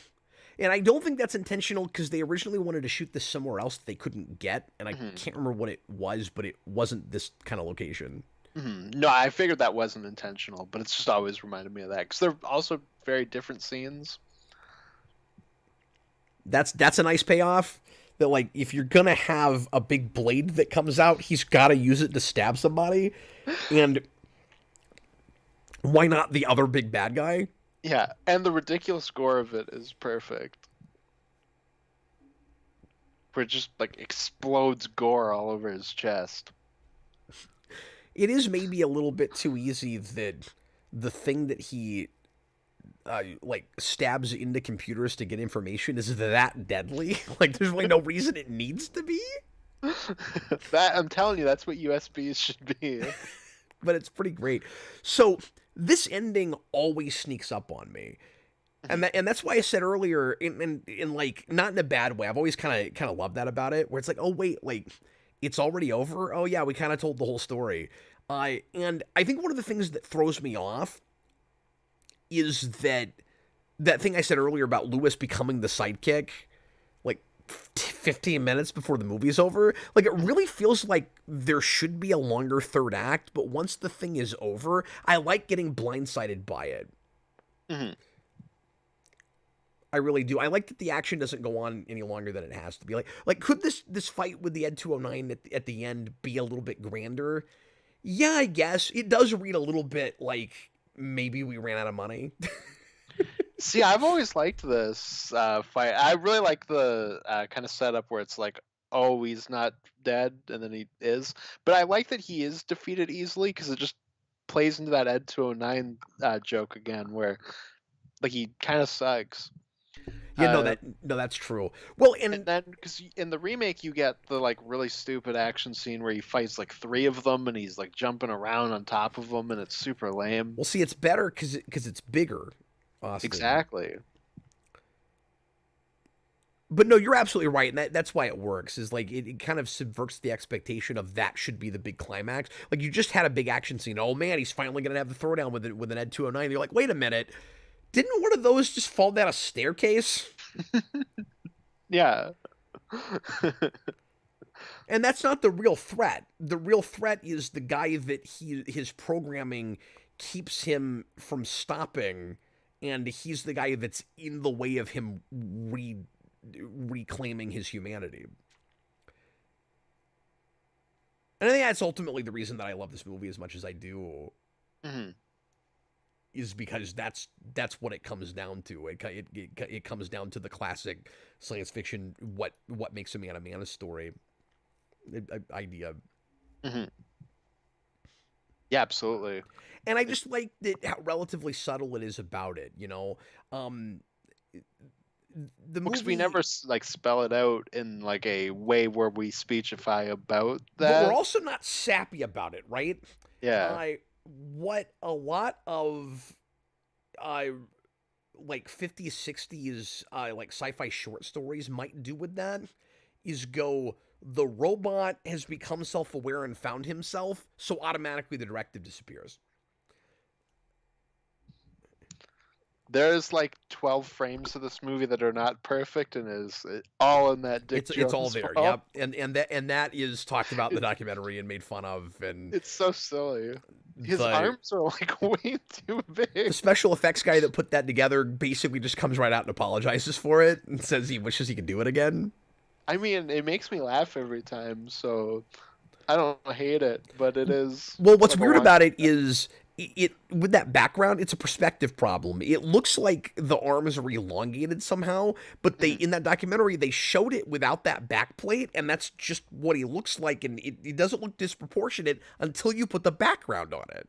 Oh, okay, so it's just an issue with the background. Yeah. In our cut cap where we ruined this movie, Yes. we can use the AI voice thing that you were talking about to be like, "What's your name, son?" And then he turns around and he's like, "At one point, I would have called myself Robocop, but now I have learned that I am actually Alex Murphy."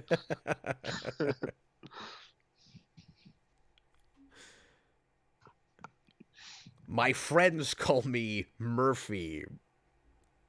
My friends call me, and then you do a montage of every time the name Murphy has been said throughout the whole movie, and then it cuts to the title. And it goes without saying, but the score is genius. And we talked about the Yeah, it's theme, brilliant.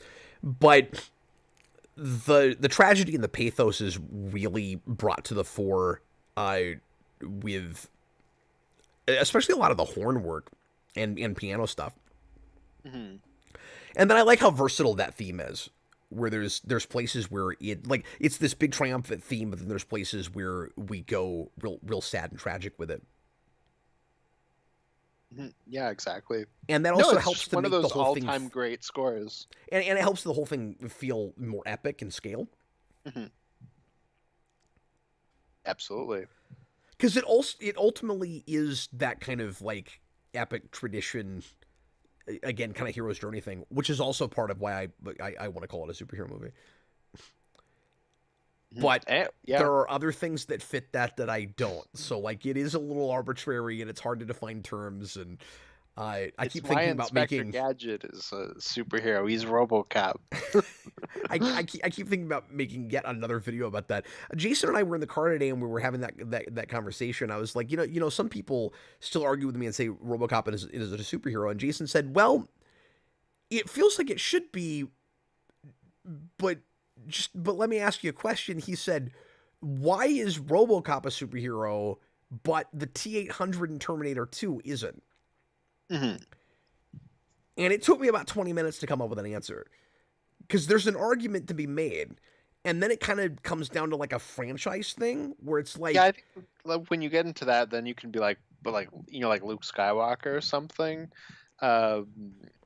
No, I stand by RoboCop as a superhero over Terminator, just because like one of them is actually like a hero that is going out and helping people, and like yes, RoboCop is a cop, but he also isn't entirely held by that, and of course that's also the cop cliche of the time, but it also plays a little bit differently in how he's like giving hope to the city. Like it's very specifically in that lens, I think, and Terminator 2, it's more like a Big Brother trope than like a. But I don't think you can. The problem with it is, and I'm with you. Like I don't want to call that a superhero, but I have to kind of work my way backwards and figure out an argument, right? Because what are the criteria, and how can you possibly be consistent with it? Because it's like, well, he does like save the world, and like yeah, he's programmed to do that initially, but then he has a self-sacrifice that comes from becoming self-aware and finding his humanity.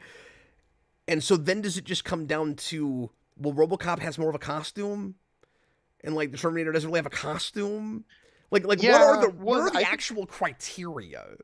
Well, I think there's also just a difference between like fighting crime and saving the world. Like Luke Skywalker saves the world, but I don't think he fits that superhero mold.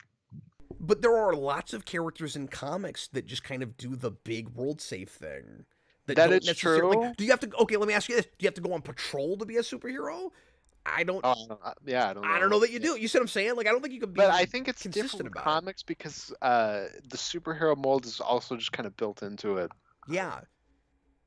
In a way that it's not built into Terminator. No, I agree. But then it's like, are we talking about characters, or are we talking about franchises and like and just like the overall feel of the material? Yeah, I think a lot of it's that. I think it's hard to define terms, because what people like to do is argue with me about the character. Like, what are the criteria of being a superhero? And I feel like the only leg I have to stand on to be remotely consistent about this is when I step back and I talk about a project before a character. Yeah, and I mean at a certain level, it's impossible to remain consistent. Yeah, you can. Because I feel like by a lot of my criteria, you end up having to put Neo for the Matrix there, and I don't like the Matrix being a superhero thing either. But like, it's real close. Yeah, and like to me, like that's not a superhero thing. But like, he is literally going around saving people. Like, it's not just save the world. It's like, bringing people out of the Matrix, and you know what I mean? Like, it's close. Kind of, but like I don't know. I've only seen the first one, granted, but like there's not a ton of that in the first one. So maybe that's more in the sequels. Well, that's true too. It's easier to make the case for that not being a superhero thing if all you've seen is the first movie. Yeah, and I have no interest in seeing the sequels, so he is definitely not a superhero. Once he's flying around like Superman, all bets are kind of off. Mm-hmm. Well, once he flew like Superman, it cut to credits. Well, let's go ahead and go to tweet-length reviews, shall we? Yes. And then we'll give our ratings, which won't be, especially shocking to anybody. This is one of those things that is like kind of nigh perfect to me. Mm-hmm. And well, the score is almost arbitrary. I feel. I thought you meant like the music. The score is arbitrary, folks. Yeah, the stupid score. Get out of here. But yeah, Austin will read the Discord tweet link reviews, and then I'll do the Patreon ones. And if you would like to leave these yourself, and you have not become a patron yet, the $5 tier makes that possible. And then at the $10 tier, you could be a superhero rewind producer, which gives you even more perks beyond that.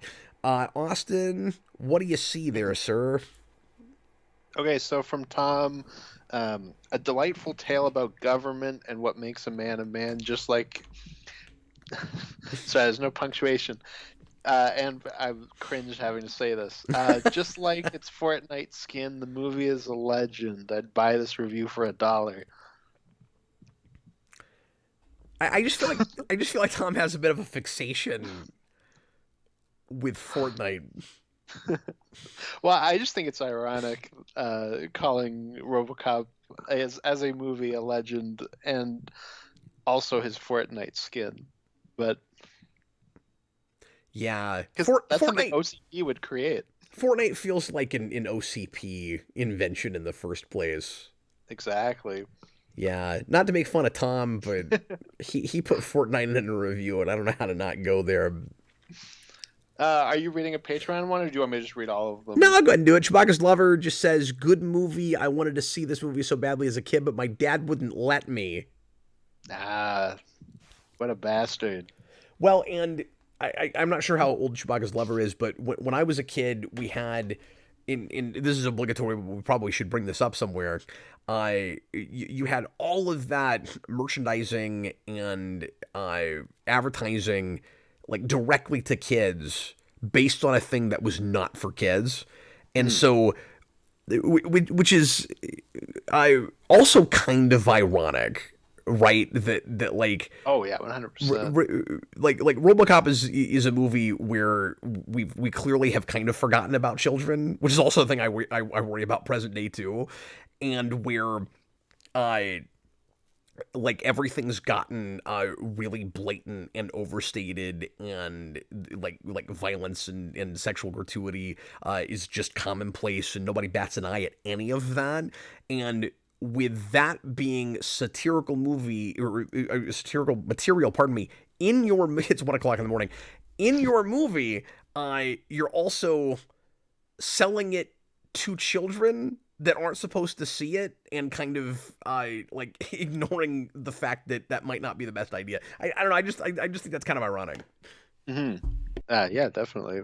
Because there were cartoon shows and action figures and everything, and it felt like a kid franchise. But it's a movie I wish I watched as a kid, but I don't think either of my parents care about RoboCop. I don't think I've heard either of them really talk about it. I know my mom was really annoyed when I was watching it over Christmas when I was at her house. Oh, weird.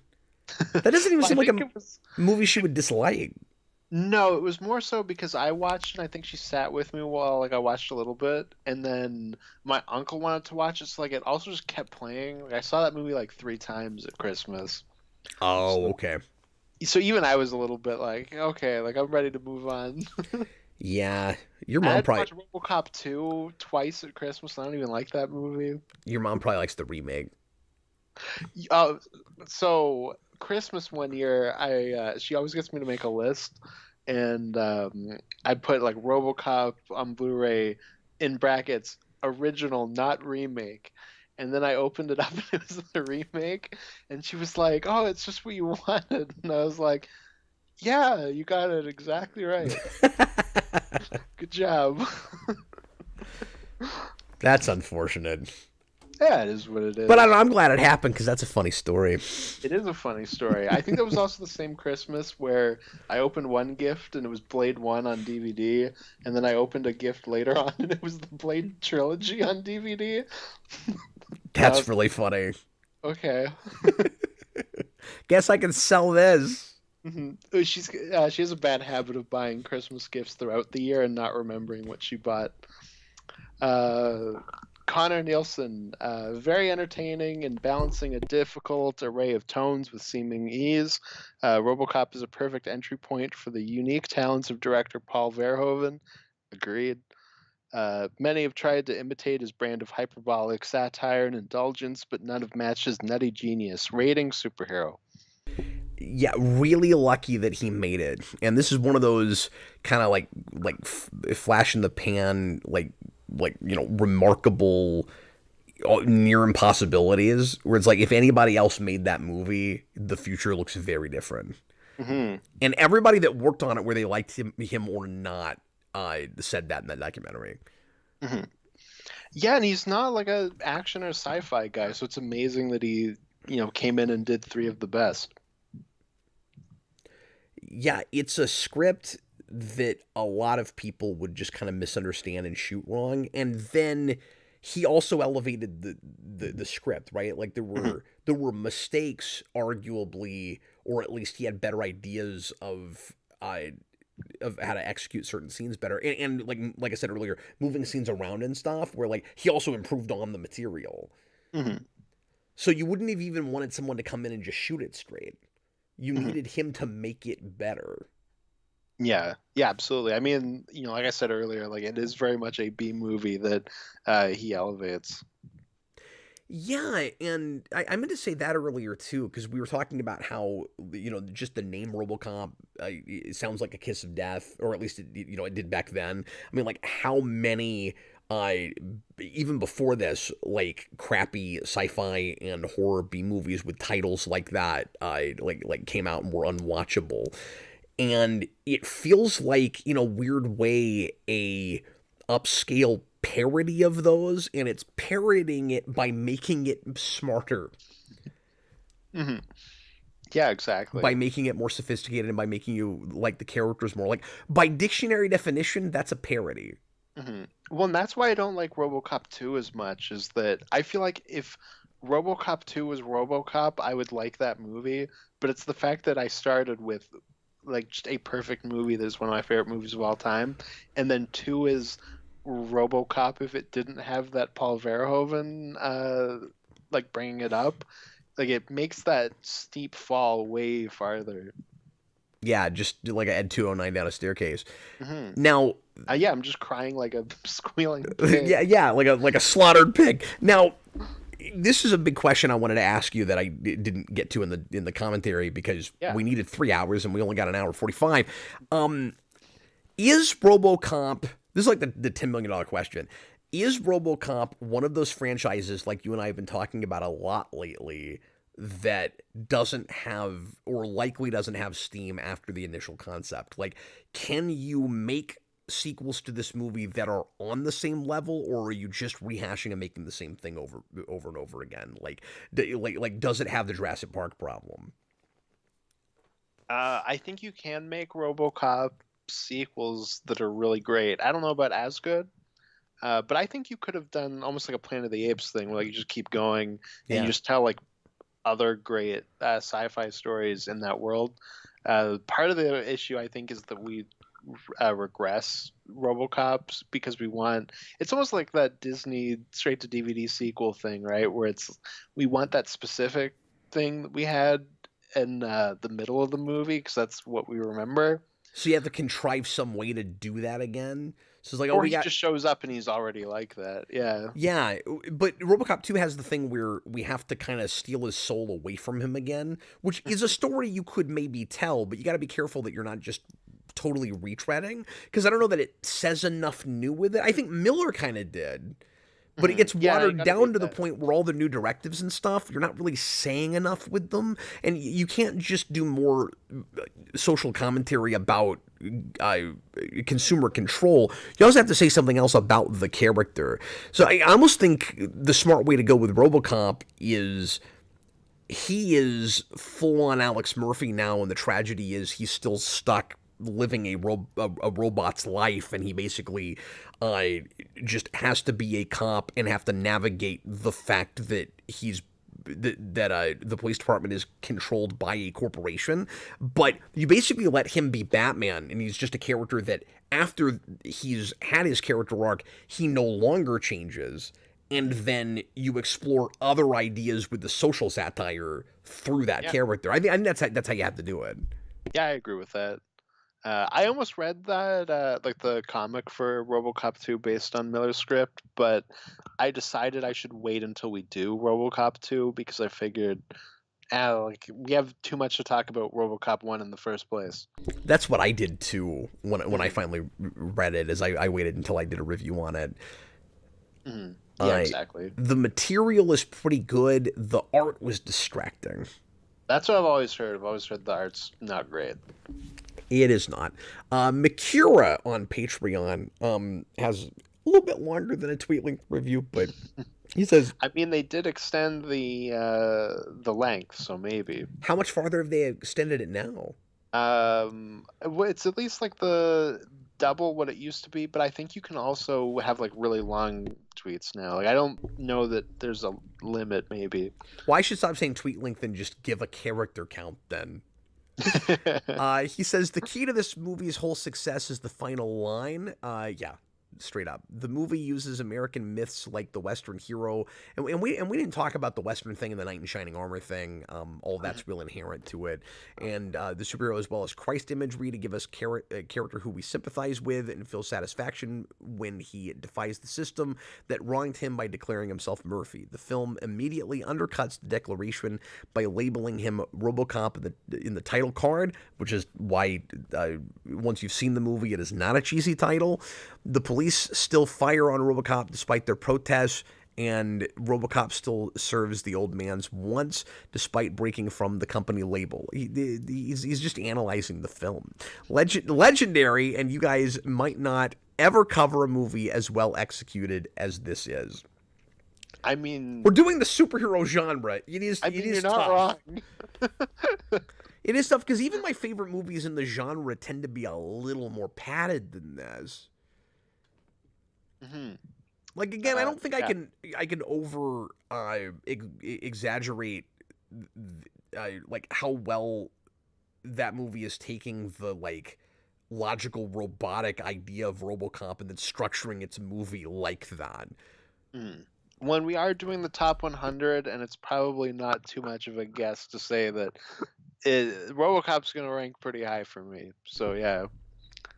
Yeah, I haven't started moving the numbers around, but I mean, we didn't have anything bad to say about it really, so it would be kind of odd if it was in like the 40s. It's number 100. Like there've been a lot of these since I started doing this 15 years ago, and the percentage of great to mediocre to bad is pretty broad. Yeah, exactly. James Egan, I'm sorry. I guess we'll finish these and then I'll read that super chat. Go ahead.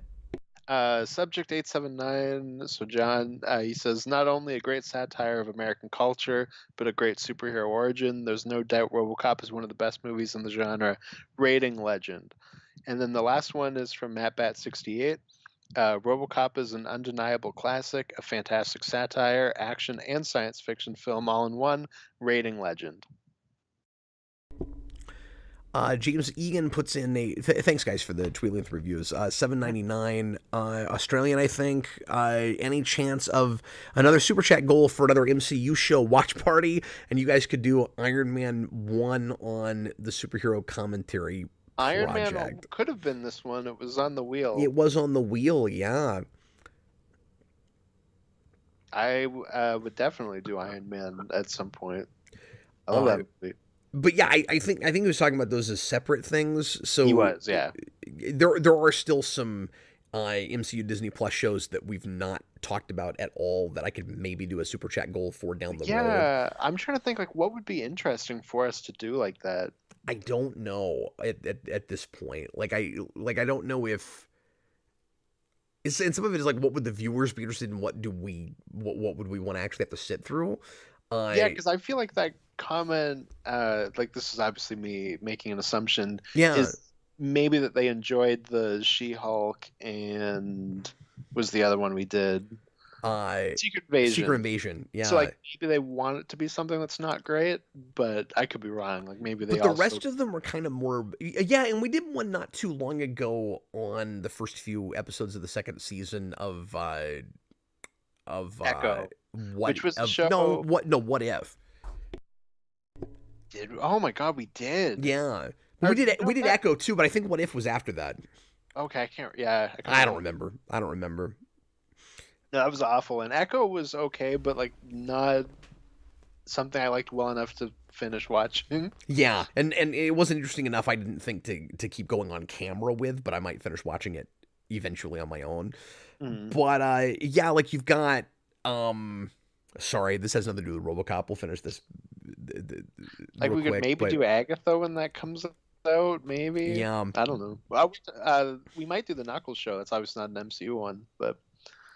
Yeah, we're gonna do a super chat goal for Knuckles next week and see if people care enough about that. But we could, I don't know, other stuff that's left. Like I never really talked that much about Hawkeye, and I never saw the second season of Loki.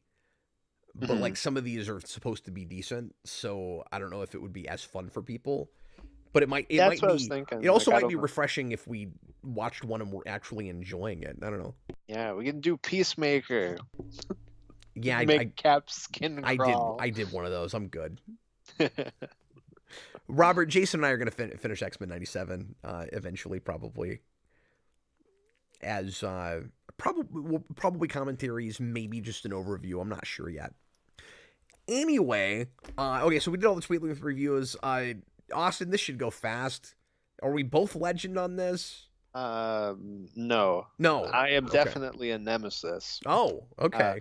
This is one of the worst movies ever made. Curveball. Clearly, yeah, Curveball. I've been trolling you all this whole time. No, of course, this movie's a legend. I think it's just a perfect movie. You're so, you're so redundant and unpredictable. Like you've trolled me like that before. Like I'm used to that with you. I pulled a Toxic Avenger on you, whatever that means. I was like, I'm gonna make like a troll trauma joke, and then I was like, that's hacky. I love it when stopped halfway through. I love it when Austin shows up right before we make a video, and he's caked up in this makeup that makes him look like he's melting, and he's just like, ah. My one eye's popping out, and then you run me over with your 6,000 sucks. It sucks. Yeah, this is a legend. And I don't have. I mean, I had a little bit of new thoughts, I think, unless everything I said I've said before. But I'm in the same place I was with it when I first reviewed it on Rewind a million years ago, and just completely fell in love with it. Yeah, no, I would rank this movie 5 Clarence Boddicker neck stabs out of 5. Like, it's just kind of a perfect movie. Well, that's the thing I love about this is in one breath you can like analyze social commentary, satire, philosophy, human condition stuff, and also throw out one-liners that make you laugh. And like it's like 50-50 super entertaining and thoughtful. And you said before we started recording that it's maybe the most quotable movie ever made. I think it's got to be in the top 5. Yeah, every now and then you want to talk about philosophy, another time you just want to go na na na na na na na na na.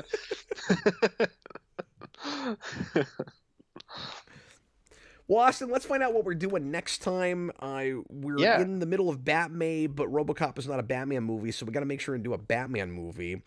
And I put out a poll today with 4 Batman movies, and Austin picked one that I was really hoping he wouldn't pick, but he did, and I think that's what we're going to be stuck with, and I might just let him come in and do it himself.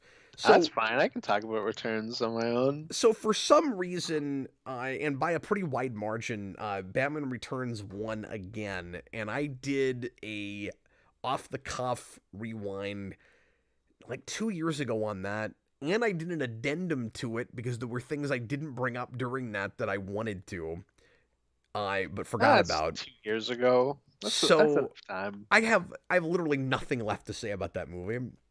Yeah. but we're gonna do it anyway. So I guess I'll think of things, but they'll probably be all things you've heard before because I've already talked way too much about that movie, Austin. You could have been like, pick something else. No, I mean we have to do it eventually. Like that's the problem with this new format is I had some things that I had done right before that I was like, well, I've already said everything. Mm-hmm. Like I've really done my piece on certain things, but the premise of the show was we do new commentaries for everything. So, like, at least I didn't do it last Thursday. Like, it's got to come up at some point. So, yeah, I thought you started with 89, and now we're getting fair the enough. Keaton ones out. No, I'm not giving you crap for picking it at all. You definitely are. No, I'm not. I'm just joking because I honestly was kind of hoping it wouldn't get picked. Also, Yet. But the Robocop movie that Neil Blomkamp almost made was Robocop Returns. So. Oh yeah. He's always thinking. Exactly. But no, that'll be fun. I'll try to let you run point more on that though, just because I've done so much material in that movie. But then it's just gonna be me going like, look at the funny penguins with rockets on their backs. Well, yeah, I mean. See, the thing is, I probably like all the stuff you like in that movie. It's just not enough for me to actually like that movie. Mm-hmm. Oh, probably, yeah. That movie's also very quotable. It's got Walken in it. Yeah. I love it. I don't know if I would say I love it, but I love Walken in that movie. I love it. This may be a little strong. Well, anyway. Thanks a lot for watching, everybody. We sure appreciate it. I'm going to read the names of all of the Rewind producers now, because that's one of the things that you get if you are on that list. $10 and above. And thanks a lot to all... What? We just got a super chat. James Egan, $7.99 Australian. Super chat goal to watch in a row: Catwoman, Morbius, Madam Web, Venom 2, and Batman and Robin in one night, please, please. Yeah, it's not gonna happen. Batman and Robin would be like the ultimate, like, oh, thank God we're ending on the good one. In that. Well, the problem is you're picking all stuff that we have to do with the commentary project anyway. So, like, now that we have this format, I'm not really doing watch parties with superhero movies. But we could do it as a giant rewind bonanza. Where we throw out all the crappy ones. And Batman and Robin. And we go, look, we're going to phone these in. We're just letting you know ahead of time. Yeah. I mean, do you really care about Morbius and the themes of that film? Because we don't. Look, man, it's a dumb job, but somebody's got to do it. The way you said, look, man, I was waiting for you to go, like, look, man, I'm a scientist. Like, I'm a scientist. Back off. Yeah, I can't even say what I do with a straight face. I analyze the themes of Morbius. And Madam Web. And Catwoman plays basketball. I know that. I haven't seen it. I can't wait for you to have to watch that movie. So am I a sexist? Because the only two movies in that list that I haven't seen are the two female-led ones. No, I think you just know that they're not supposed to be very good, so you've avoided them. That is true. It doesn't make you a sexist that most female-led superhero movies are really bad. And I love Batman and Robin, and Uma Thurman is the best part of that movie. So take that, people calling me sexist. So anyway, everybody, thanks a lot for being patrons. Thanks for being patrons. But especially these folks, including, and this is a name I don't recognize right away. I think this is a new $30 patron. Thanks a lot. You get a commentary. Breezy Hemi, Jesse Surtees, Matt Bat 68, Chewbacca's Lover, Dr. Hello, Hot Soup, Joe Turner, Joe Gira, John Matthew McLean, Michael Martin, Stone Gassman. I think I fell asleep for a second. Subject 879, that's John. Super Billy, Thomas Edghill, that's Tom. Adam March, Damon Begay, Jacob Schneider, Jonathan Campbell, Kareem Roberts, Matthew Brody, Miguel Rodriguez, This Guy the Day Ghost, Unknown, Passenger, and Wendell Jones. I'm glad that John McClane was here for Robocop. Yeah, me too. Have I told you about that with him? That like that's his actual name, and the first Oh, thing that is his actual name. that's his actual name, and the first thing he ever requested was Die Hard. Hell yeah! And I was like, every Die Hard movie. And I didn't believe it. I was like, oh, well, okay, this guy's obviously just this obsessive Die Hard fan. He calls himself John McClane. And then later... And you forced him to send his ID. No, later I asked him about it. He was like, no, that's actually my name. I was like, oh my God, that's amazing. That is cool. All right, thanks for being here, folks. We're going to go ahead and get going, but we'll see you again in a couple of weeks with Batman Returns. Again, it's deja vu for me. I feel like I just did that. It's going to be beautiful. And it's a little weird doing that outside of Christmas season. It'll be like Christmas in May. Bruce Wayne, why are you celebrating Christmas? Why are you dressed as Batman? Why are you dressed like him? Why are you dressed like him? Austin, Bye, Austin, do you have any final RoboCop quotes? I just want to go no again because it's fun. And I like to do that. You should edit a video where where like the Batman theme keeps interrupting it. You know, it's like no Batman, no Batman. And then he turns and he's like, "Bitches leave," and then it comes to black. And scene. Yeah, that's the end of that. That's pretty good. Yep. All right, bye everybody. See you later.